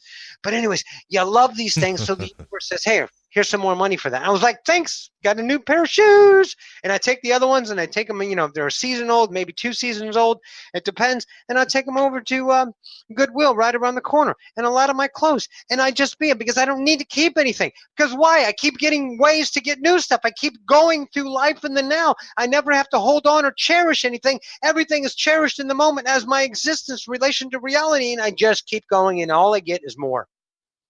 So our biggest magic, I think, people want to do magic and they want to manifest cars and wealth and say abracadabra and something happens. But I really think they would think that would give them the rescue of the demise of life. Exactly. But I think our biggest magic, and I want to know what your opinion on this is, choice. We have a choice about everything, and that choice is every time we make that choice, it's another I am statement in that moment. Sure. Absolutely, and it's in the moment. See, people says, well, why can't I choose to be rich? Well, you can choose to be rich, but you can't create to be rich out of lack, because you're trying to be rich. That means the self that you are right now isn't rich, so that's lack. So you're creating the vibration of lack by sustaining the idea by claiming you're not rich. Rich comes, but what is rich going to do for you? What is it going to do for you? Give you the bills and this, and then you're going to find something else to be dependent on because you're not okay with yourself. No matter how much you fill your idea void with the ideologies of what you dream would give you peace, it's not, because that's a Band-Aid. It's fulfilling an empty hole that's going to find another idea to keep feeding on, because that's the way you're relating to reality. When you, let's say, let yourself fill yourself with your own fountain of youth by being your true authentic isness, you start to fill up with feeling, a vibrational connection that doesn't need things to be happy. See, happiness is built into the now. We choose our pain because we didn't know we can't choose our pain. So we choose our own darkness because that's what we were taught to do. When we were a child, we only had imagination. We had play. Then they told us to get, Styx did it, right? With the Logical song. You remember that? Are you my age? Are you around with that? No, I'm 36. But I know Styx, though. You know this song, the Logical song? Yeah, well, I love all the older music. 80s, 70s music. It was the best music in the world. So life was magical. Birds in the trees, happily, joyfully singing. Then they took me away, taught me how to be clinical, cynical. They taught me to be this way when everything before that was fun. And then they taught us to get serious because that's how humanity deemed reality and polarity through generations, a billion years of collapsed timeline Earth of this is the same. But now we're ready. We're changing. Yeah. So guess what? It's not done through teachings. I like Supertramp's version of that song, actually.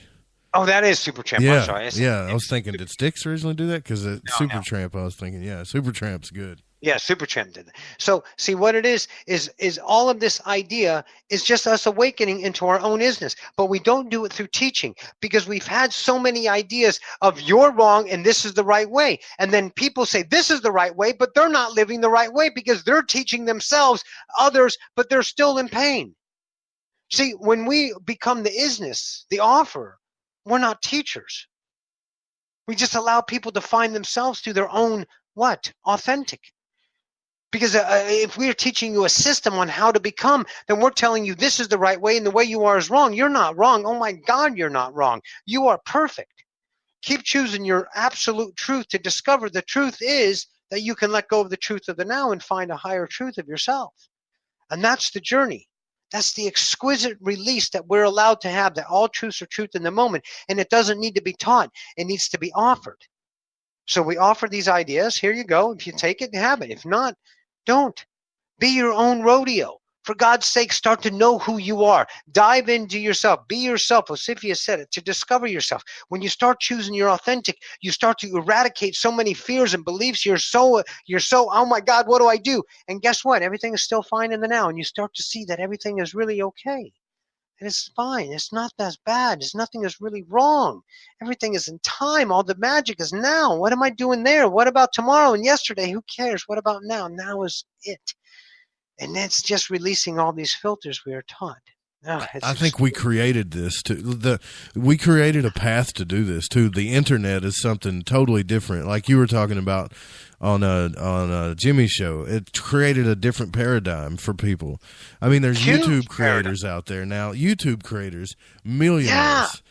And what do? They get on they make a 5-minute YouTube video every day and say, "Hey, this is what I think about this. Here's some cool pictures that I think is funny. That beautiful? That's some cool colors. Thanks for watching." Yes. You know. Look what we provided everyone with. Our creation, not we provided them. We, as one, providing ourselves a way to play. We got a bigger sandbox. Yeah. That's why we're living longer. It's not because of the medical industry making us healthier. They're trying to keep us sick. What we're doing is doing what? Just having fun. So, of course, we're going to live longer because we're having a good time. Yeah. There's so many different ways now. You know, like my son plays video games like crazy. And I'm not going to lie to you. There's a part of me that looks at him and is like, yeah, you know, you need to get up and do something. But he's like, all right, let's go out and do something, Dad. So we go out in the yard. He goes, there's a stick. You want to play the stick? You know, I'm like, not really. He's like, you mind if I go back and play video games? I mean, it was, no, go ahead. I got much to say to you. Yeah. Oh, yeah. My son's a smart aleck. Oh, my God. Take him out to dinner for me. That's exquisite. Hey, Dad, look, a stick. Yeah. You got to understand. See, when we grew up, my first thing is I got home, dropped the books, grabbed either the skateboard or my Huffy bike, a Huffy 56, you know, and that's what I did. That's how we played, right? Today, they don't play like that. That's okay. Why not? Why is that okay? Because that's the world that we're creating. We're providing a new playground for people to experience a way to relate to reality differently. So if video games is their rodeo, let them have it. You're not going to be responsible for them. My parents said, well, they're going to live at home the rest of my life, and I don't have any privacy. Well, then kick them out and see what happens. Oh, I feel guilty then. Okay, so that's your battle. That's your struggle. That child's now offering you a different way to see reality.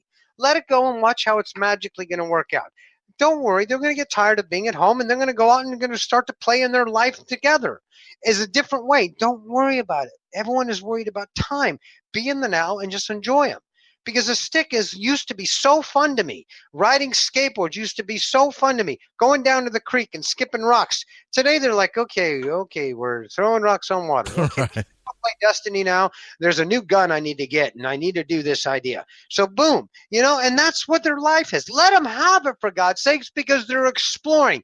They're seeing what is possible within the idea of their subjective universe to express, and that is priceless. You can measure it because you're pricelessly measurable. I just don't want to, I just don't want to screw the kid up, I don't. You're not screwing the kid up. Screwing the kid up is shoving the known down his throat.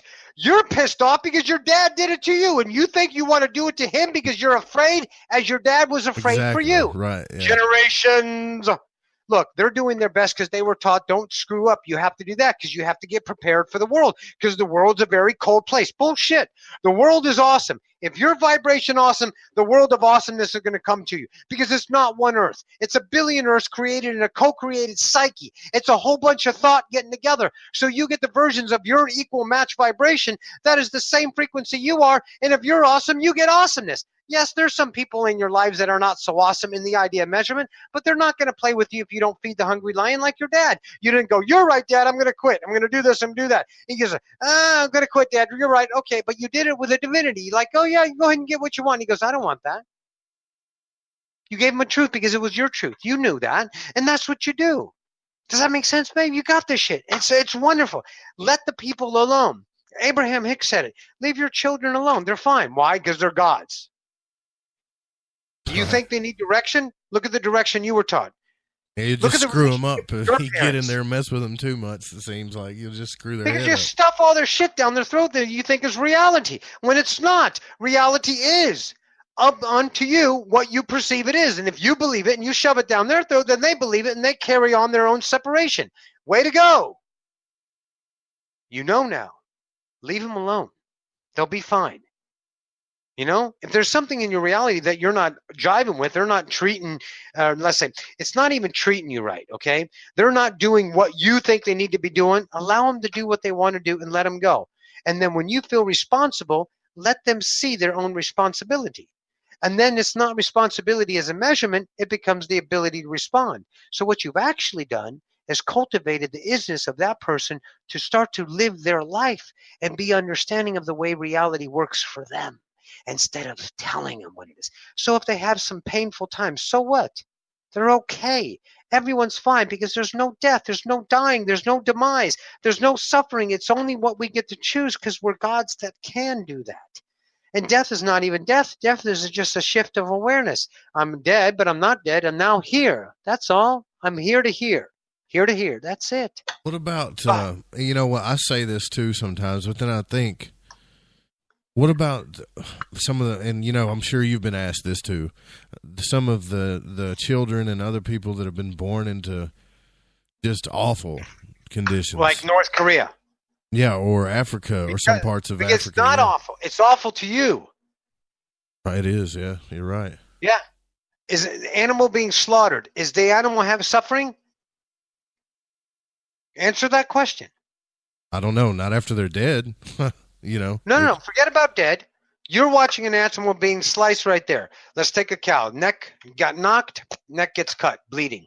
Is he suffering? No, not really. In his own way, he's experiencing.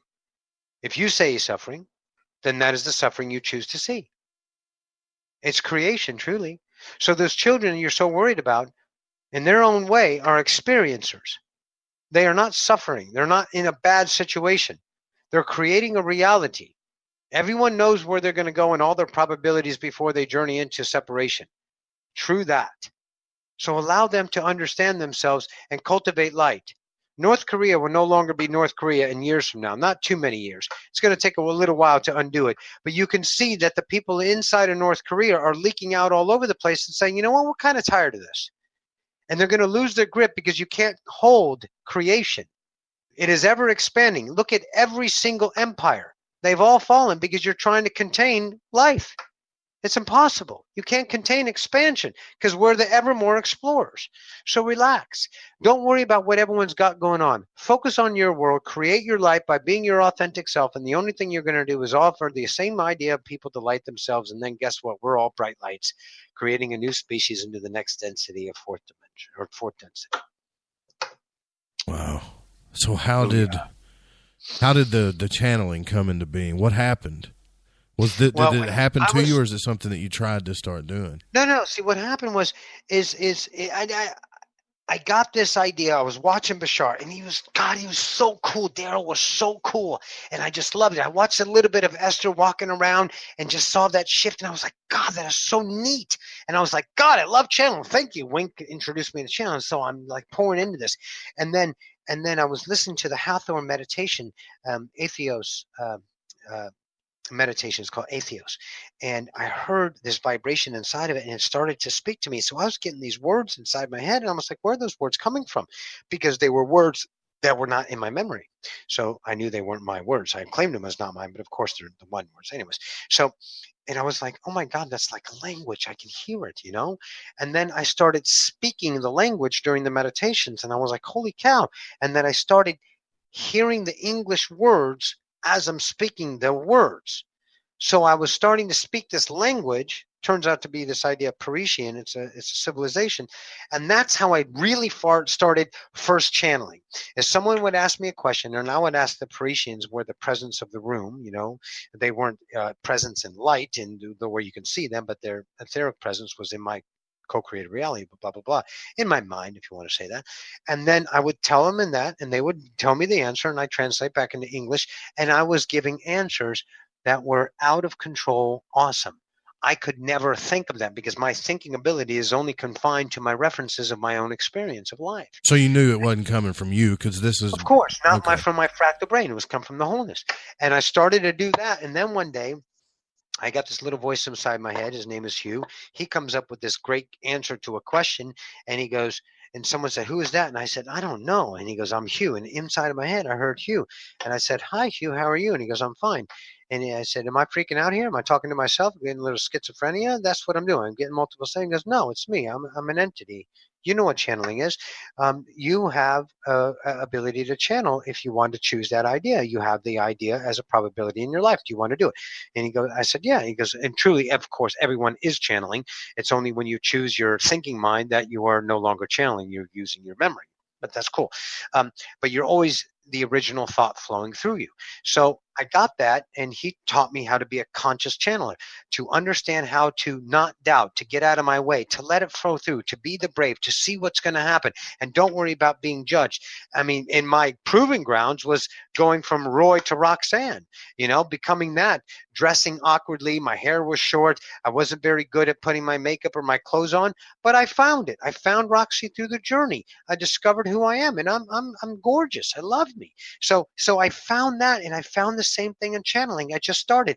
And then after Hugh said, that's it, you got it. And then I met Osifius, and he became my first idea of bringing these other entities in and starting to get me used to the vibration and trusting it and trusting this idea. And now I'm just flowing in now, being this idea badass channeler that I love. Wow, that's really cool. That, that's something that I talk about astral travel on this show a lot, but Bob Monroe used to, when he had people that were in, I guess they were half asleep, I don't know, but you can listen to the recordings of entities that would speak through these people when they were asleep. Sure. And even sometimes there were people that had passed away that were lost. Well, sure. And it was, at first it was really creepy to me. I was like, why? Because that trigger goes off in your head. It's like, no, this isn't real. And then you go, well, what if it is? Okay, well, let's just listen. And then you start to feel what you're hearing, and you're like, no, this is real. That's right. You start to feel it. Your own truth, your own discernment. That's key. That's really, really good point. To choose it as your truth. That's what you get to do. It doesn't matter. You don't need proof. Proof is vibration of lack. Relax. Yeah. So this never scared you. You just welcomed it, right? This is what you went after. Excited about. Of course, I was nervous and stuff like that. Especially when I start putting my first YouTube videos up, I was like, "Oh my God, am I going to get thumbs up? Are people going to, you go through that evolution." And I would check. I said, "Oh my God, I hit 100 views! Woohoo!" And you get excited. You get excited on this journey. Now it's just me. Now it's just, yeah. But it was a wonderful experience. I got to do that. I got to see myself evolve. I got to see myself shed these other selves that no longer served me, that I was perpetrating this image and I didn't know, and I realized and let go. And channeling brought me this. It's what it is. It's exquisite. And then I keep getting better at it. I just love what I get to do. It is exquisite, truly. I'm curious though, when you started doing that, was there one person that you thought I would really like to, or who was one of the people that you went after, or did you just let them come? Oh no, I never went after anyone. Really? Oh no. Yeah, okay. I just allowed it now, and it just came because I realized everyone that comes through is magic. There's no measurement. It was all my experience of like, I'm not going to go and try to get anyone to come in, because I know everything is here and now. So everyone's here now, so you always have access to everything, everyone, everywhere. If you can think of it, it's already there because it's within your frequency of reality. If it's there, plausible in your mind of a connection, then of course it's there. So it's like, I can think of channeling Albert Einstein. Okay, because I know Albert Einstein, so Albert Einstein's here and now, so I can channel Albert Einstein. But it's not going to be the Albert Einstein of the forgetfulness. That part's gone. But there's the portion of Albert Einstein that we know is the whole.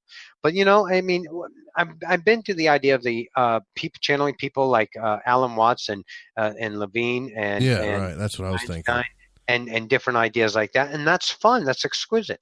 But truly, I don't want a temperament and outcome. I just want to be. And whatever the moment is, that's what the moment is that I've already chosen. So I'm already in relationship, that perfect harmony. So I just let it come.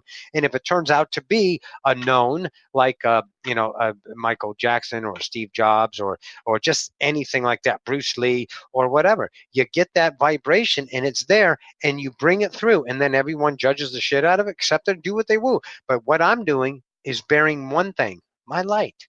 And then let everyone do it because I'm giving them something that's unknown. Isn't that awesome? I don't want to keep giving them the known. They already know the known. I know the known. I want to know the unknown. So let's go there. That's what I want to know. People keep telling me on the show that you're never going to know all these answers that you're looking for. You can just try. You can attempt. But you can journey there. Go. And I was go to know the unknown. Oh, man, I want to know, That's your rodeo. And you'll know, and whenever that known is known, keep on going. Right.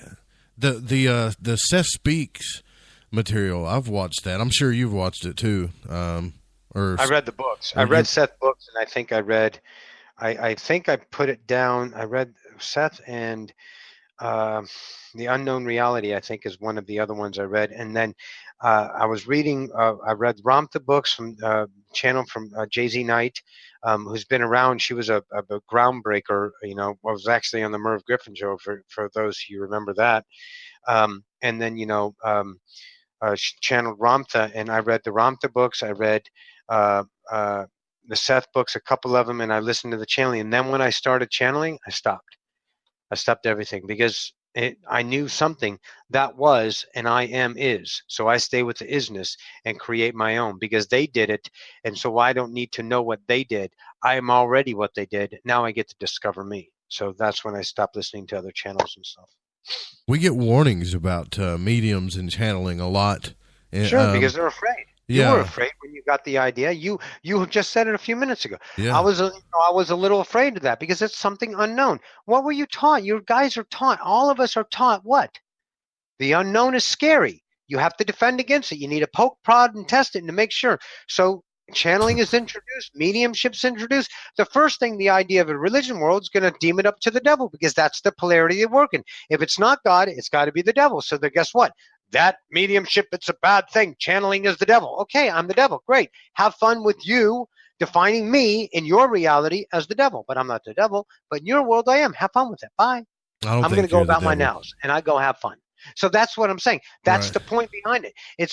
They fear it is because it's unknown. And the reactionary mind was taught to fear the unknown and always take measurements of safety and security. That's why we have doors on our locks, or locks on our doors, and we have the idea because our vibration attracts those vibrations, and you're going to get that until you defend against it. And of course, any matter defend invites attack. So you're going to have a reason to have your alarms get tested because you're inviting attack by putting up the alarms. It's this whole idea cycle. It's wonderful what we get to experience. Does that make sense? Yeah, it does. Yeah. Actually, it makes a lot of sense. It makes perfect sense. You got a way with words, Roxanne. I'll tell you that. That's for sure. I love it. It's fun. It really is. Because I get to feel it while I'm doing it. It's like, man, this is fun. It's really awesome to be me. It really is. You're tripping on yourself. You're having so much fun, aren't you? Yeah, so I think I don't know if something comes up, I'll say this. I'm not the kind of person that's like, hey, I want you to channel on my radio show. But you want to channel? If something does come through. Well, what if there's? I mean, look, I don't channel until it says it's channel time. So if it's channel time, which it feels like it's channel time, I'll channel, and then you can, maybe get some questions in the chat or whatever like that. Yeah.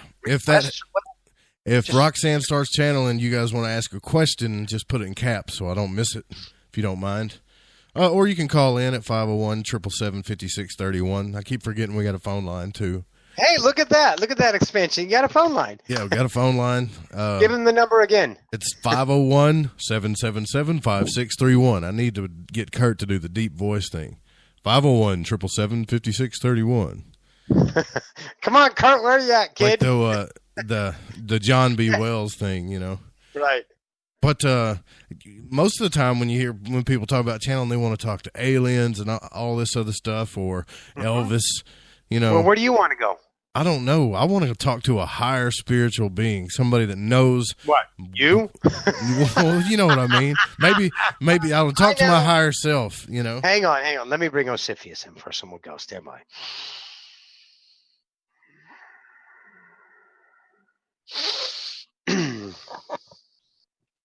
And greetings to you, that of Joseph. This is Osifius. We bid you good day. How are you? I'm good. How are you doing, Osifius? Excellent. So, where are you from? I don't know you. I'm not from anywhere. You would want me to be from where, like I'm a planetary idea, but you ask for a vibration of highness in your measured scale. So know that I am a galactic, an entire galactica or galaxy in your terms. I'm a vibration of several stars and planets.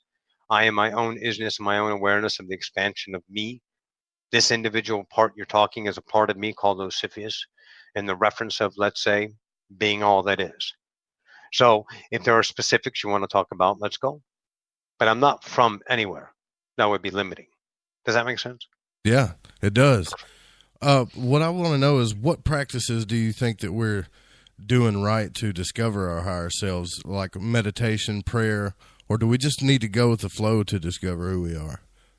Well, each person has their own individual understanding of themselves and their own expansion. If prayer is an idea for you to understand yourself better in worthiness, then prayer shall it be.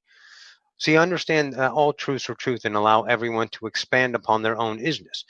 But to say there's a way would be obtuse of me, because there is no way. All you have to do is reference your history. Confucius had a way. You're still not ascended. Buddha had a way. Nope, not yet. Muslims, Christians, everyone has a way. That way is the visionary, because it takes the idea of the spirit, the individual singularity, and contains them to a mold. You cannot be molded. You have no edges. You define yourself in edges because you only know your worthiness through a framework, what you've accepted as your own personality, your own persona, and your own right to be, your worthiness, if you will. So now that you understand that, we would not dare give you anything that would keep you in the same frequency. We would allow you to explore yourself in prayer, in meditation, in mantra. Whatever that is. Be only what that is to yourself, but do this idea for yourself, an offering. Be the discernment.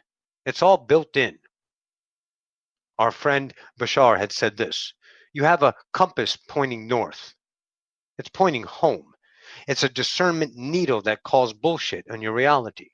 It may have been a truth yesteryear, but of course now it is shedding its own light that is no longer a truth. So let go of that truth and become something else. Just because you're not meditating every day, 3 hours a day, doesn't mean you're not spiritual. Spiritual is subjective. And plus, you don't want to be just spiritual, do you? Why don't you want to be not spiritual? Why would you divide yourself against anything? Truly, if you look at spirituality in a formation of light, then everything is spiritual, isn't it? Even the most, let's say, heinous crime upon your earth is spiritual, because it is couched, contained within creation. If you take off your polarized glasses of measurements, you'll see creation at work, being itself. So to understand what you are, to let's say, remember your wholeness of yourself, I would say this: choose your authentic, know your truth is no longer your truth, choose the truth that is new upon you, embrace it, covet it, be it, explore it with your vitality and vigor, and then climb to the next rung and make sure you let go of the old rung so you may find yourself in evolutionary expansion that truly becomes effortless because it is built in. It is the algorithm of life. Even when you are containing yourself to the repetition of your own comfort, safety, and security, keeping your defenses up, you are ever evolving, ever expanding, weaving your tapestry of life, most certainly. So this is the idea. I would not dare, once again, finite you in any idea of a process, because you guys have been processed to death. Let go of the processes and start being isness. This is our words on that. Good? Gotcha. Is there something beyond, or what is beyond time that we consider time here on Earth? Adam wants to know. Adam, wonderful. The idea of now is truly now. You reference things in time. So in other words, let's all pretend to be now, and now let's look at now as time. So in Roxy's world, it's 10:44 p.m. So now we've marked the now with the ideology of time, creating our third dimension with the fourth idea of fourth dimension, time. So now we have a full dimension of this experience. We have a 3D world with a fourth element, time. So because we've validated time.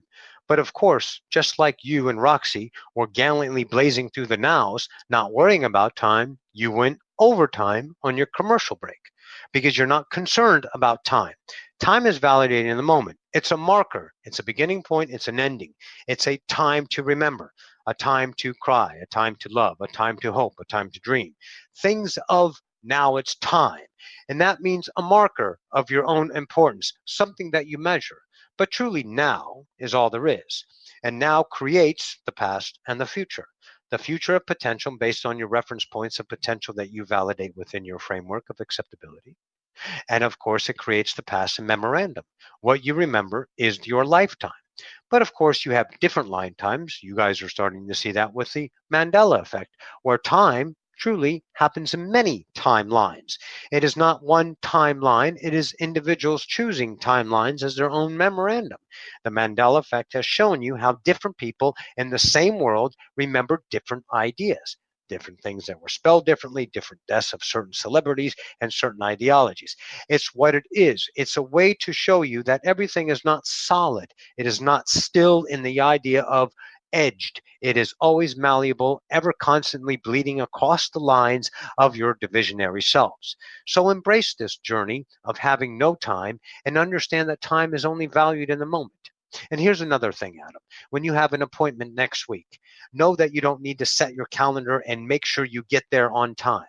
If you allow yourself to just know that it is, 2 days later you forget about your appointment, and all of a sudden you get up in the morning and go, oh my God, I have an appointment today. And you'll find yourself not late. You'll find yourself getting there on time. Because if that is your highest joy, you will go there. You will have no discrepancies about arriving and being there on time. You could actually leave late and for some reason arrive early, because time, of course, is created in the moment. So you can leave 10 minutes late and get there 10 minutes early, and the only thing you have in memory is, I don't know how I got here so fast. How exciting for you. So you can do that as well. And see, time is the importance that you measure it, so it becomes a constitution of your vibrational reality, and therefore you vibrate that as truth, and then time becomes important. But it's truly not important. It's just part of the experience. Nothing is truly important, because if something is important, that means something would have to be the polarity non-important. So if it's not important, you're disgracing yourself of one avenue and importing yourself in glorious ideas of another avenue, when truly that's just another idea of a way to measure the reality of the now. Go ahead. Yes, thank you for that. David J. wants to know what actually is faith. I mean, what role does it play? Is it important? Faith is an idea that was evolutionary for humanity. It is the same venue as hope. You don't need to hope anymore, because hope lies that you are in lack. You're hoping something good happens. Well, if you look now, everything is good because you have the ability to hope. Faith is the same thing, giving your idea up to someone else to give you that idea, hope or dreams or prayers answered. That was an idea of evolution. That's humanity understanding themselves as God once again. You've been severed, so separated in billions of collapsed timelines. The only algorithm you have is what you have in the currency of now, to use that as references to climb the ascension ladder. And faith and hope were great tools. They gave you ways to return isness to you, value, worthiness, if you will. Those ideas were hope, were faith, were giving up your powers to other in hope that I would get this. Do I deserve it? Is truly faith. I have my faith in God Almighty. Do I deserve God's love? Have I earned it back? That was a process to be the own worthiness in return. Because before there were gods, you had no gods. You didn't even understand what faith or hope was, because you had no gods until gods were represented in the idea of what you call aliens or extraterrestrials and things like that. And then you started creating gods, and gods got you to the what? God idea. And now you are here understanding yourself as individual singularities of all that is God, if you will. Wow. Roxanne mentioned something earlier about there's billions of Earths and stuff, and I've kind of wondered this after I spoke to Thomas Campbell, who's a NASA physicist, about consciousness, and he stated that it was like a video game, that based on our choices, it created new realities for us. Absolutely. Sometimes when I woke up from sleep, I would think that I was in a different Earth because of the choices I made the day before. Is there any truth to that? Of course. There's valuable truth to that. He's not joking around. He's not conspiracist. He's discovering himself by speaking as authentic, and that is exactly what he found, that there are billions of Earths. When you choose this timeline, you create this Earth. You choose this, you create that Earth. That Earth and this Earth are two different Earths. And your Earth is not the Earth that you think as a whole.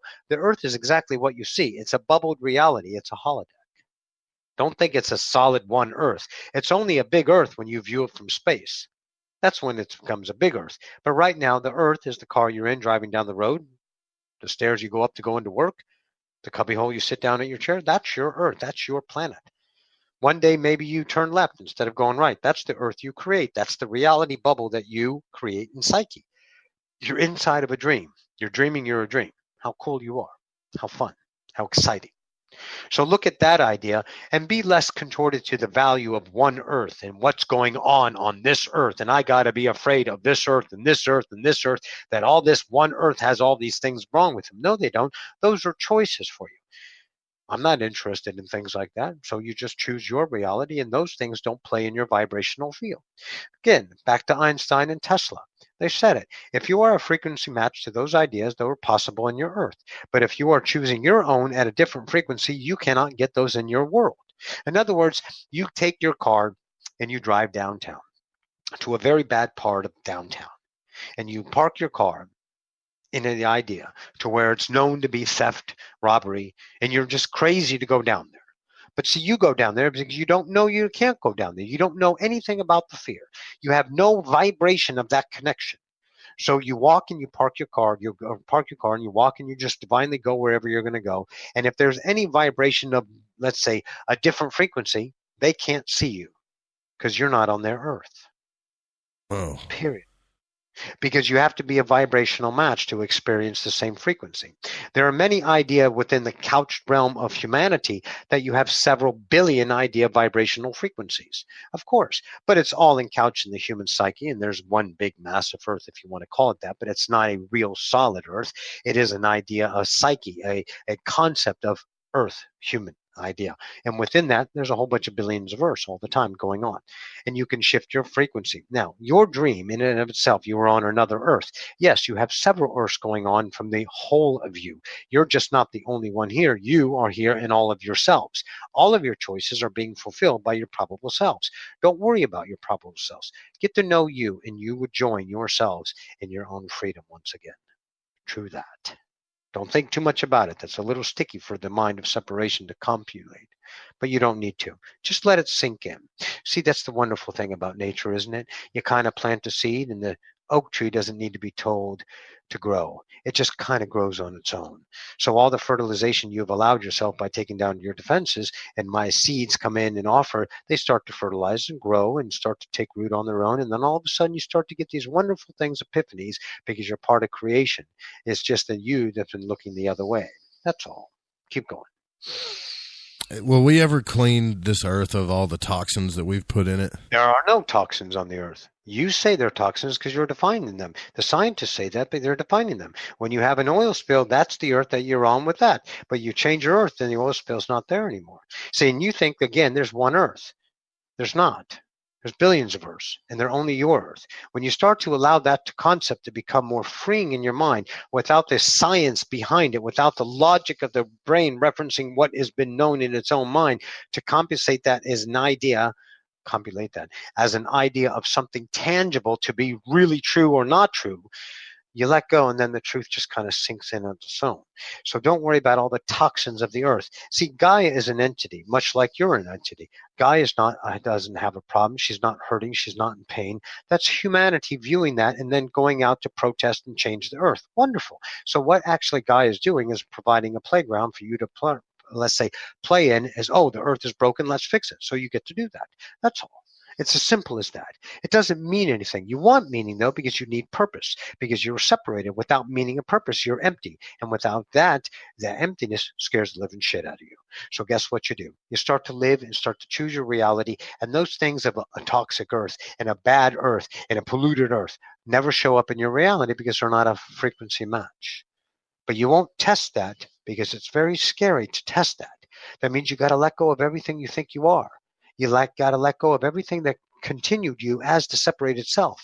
You got to be a mastery of allowance, and you got to accept all of that is. Accept it as your truth. If it does not sit with you, let it go. If it does sit with you, embrace it and encourage it, and then, of course, cultivate it and express it. And when it's no longer your value, move on. And watch how all of a sudden your earth becomes the earth of your earth, not everyone else's earth at no vibrational match. You'll start to notice new versions, much like your father, of people around you, starting to co-create with you as explorers instead of divisionary. Truly that. So don't worry about Gaia. She's fine. She's a god. Go ahead. Pretty much like the human body.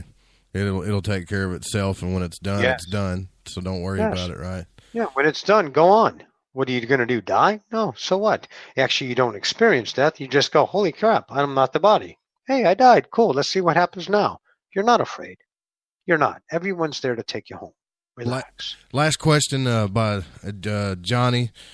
Is the human potential as far as what we're capable of, and I'm not sure if he means physically or mentally or spiritually, but he's asking if is the human potential limited to our biology? No. Because everything is always expansion. Everything is always expansion. Your biology is going to evolve in and of itself because you have DNA, you have not knowing what it is. That junk DNA, once again, that your scientist is actually the next expansion of humanity. Telepathic skills, teleportation skills, things like that, abilities remembered, all coming to humanity, and all they have to do is allow. Raise your frequency by being yourself, not trying to raise your frequency through an idea of betterment, because that's lack. That sustains your frequency. Allow the now, choose your heart, and the only thing you're going to know is the physical body is going to change. You're going to change. You're starting to regrow teeth. First, the permission slip is the genome's doing that. But of course, each individual can do that if you choose. You can also regrow limbs eventually, if that is your choice. That is the new journey of humanity, no longer being a victim to what it can't believe. But now it can, so the permission slips loses the edges, starts to bleed those out. So you start to let your own light shine and see what's possible. Every single one of you has said impossible, and it's right there in front of your eyes. This is your telltale clue. Get out of your way and watch what's possible coming to you. So no way, human body is not limited. It is unlimited, as you are. Go ahead. Thank you for that. I appreciate that. I would like to speak with Roxanne because we got to wrap the show up, but I do appreciate your time. Most certainly, and it has been an honor to be with you. This is Osifius. We bid you a good day. Adone. Osifius is cool. Hey, babes. Yeah, he's awesome. I love him. He's a good friend of mine. This is I hate to say this, but we're got to wrap it up. this is man, wasn't awesome. that quick? Yeah, look, that's this happened. We don't mess with time. We had a great time, man. That was awesome. How can everybody find you on the web? Make sure they know how they can find you. Well, you can type in Roxanne Swainhart. You can type in Odyssey of Ascension. I'm on Facebook as Roxanne Swainhart. Friend me on there. I have a website, Odyssey of Ascension. YouTube is Odyssey of Ascension. Those right there have been Googled enough, I think, that they'll pop up pretty easily. And then you can find my website, my email, my phone number's out there on my Facebook page. You want to call. And it's so funny. Real quick, I had a lady that called me from the Jimmy Church Show. She called me up and said, I heard you on the Jimmy Church Show, and I just want to talk to you. So we just had an hour conversation. It was awesome, because guess what we're doing? We're exploring together. Right on. Baby. Right on. So, well, yeah. I hope somebody calls you and said, I heard you on Lighting the Void. I hope that happens, too. You don't have to hope, baby. Don't worry about it. I'm telling you, this show was perfect. It's perfect. It got out there. That's it. Right? Yeah, thanks for coming. We got to do it again. We got to do it again sometime. I'm right here, Boo Boo Beers. Let me know. All right, guys, that was it. We're going to get out of here.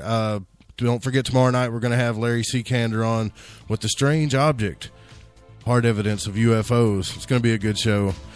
This show was produced and broadcasted by the Fringe FM and cannot be resyndicated or rebroadcasted without written permission or without permission by me, Joe Roop. Music was by Kevin MacLeod, Chronux, and Spaceboy at spaceboymusic.com. We'll see you guys tomorrow night.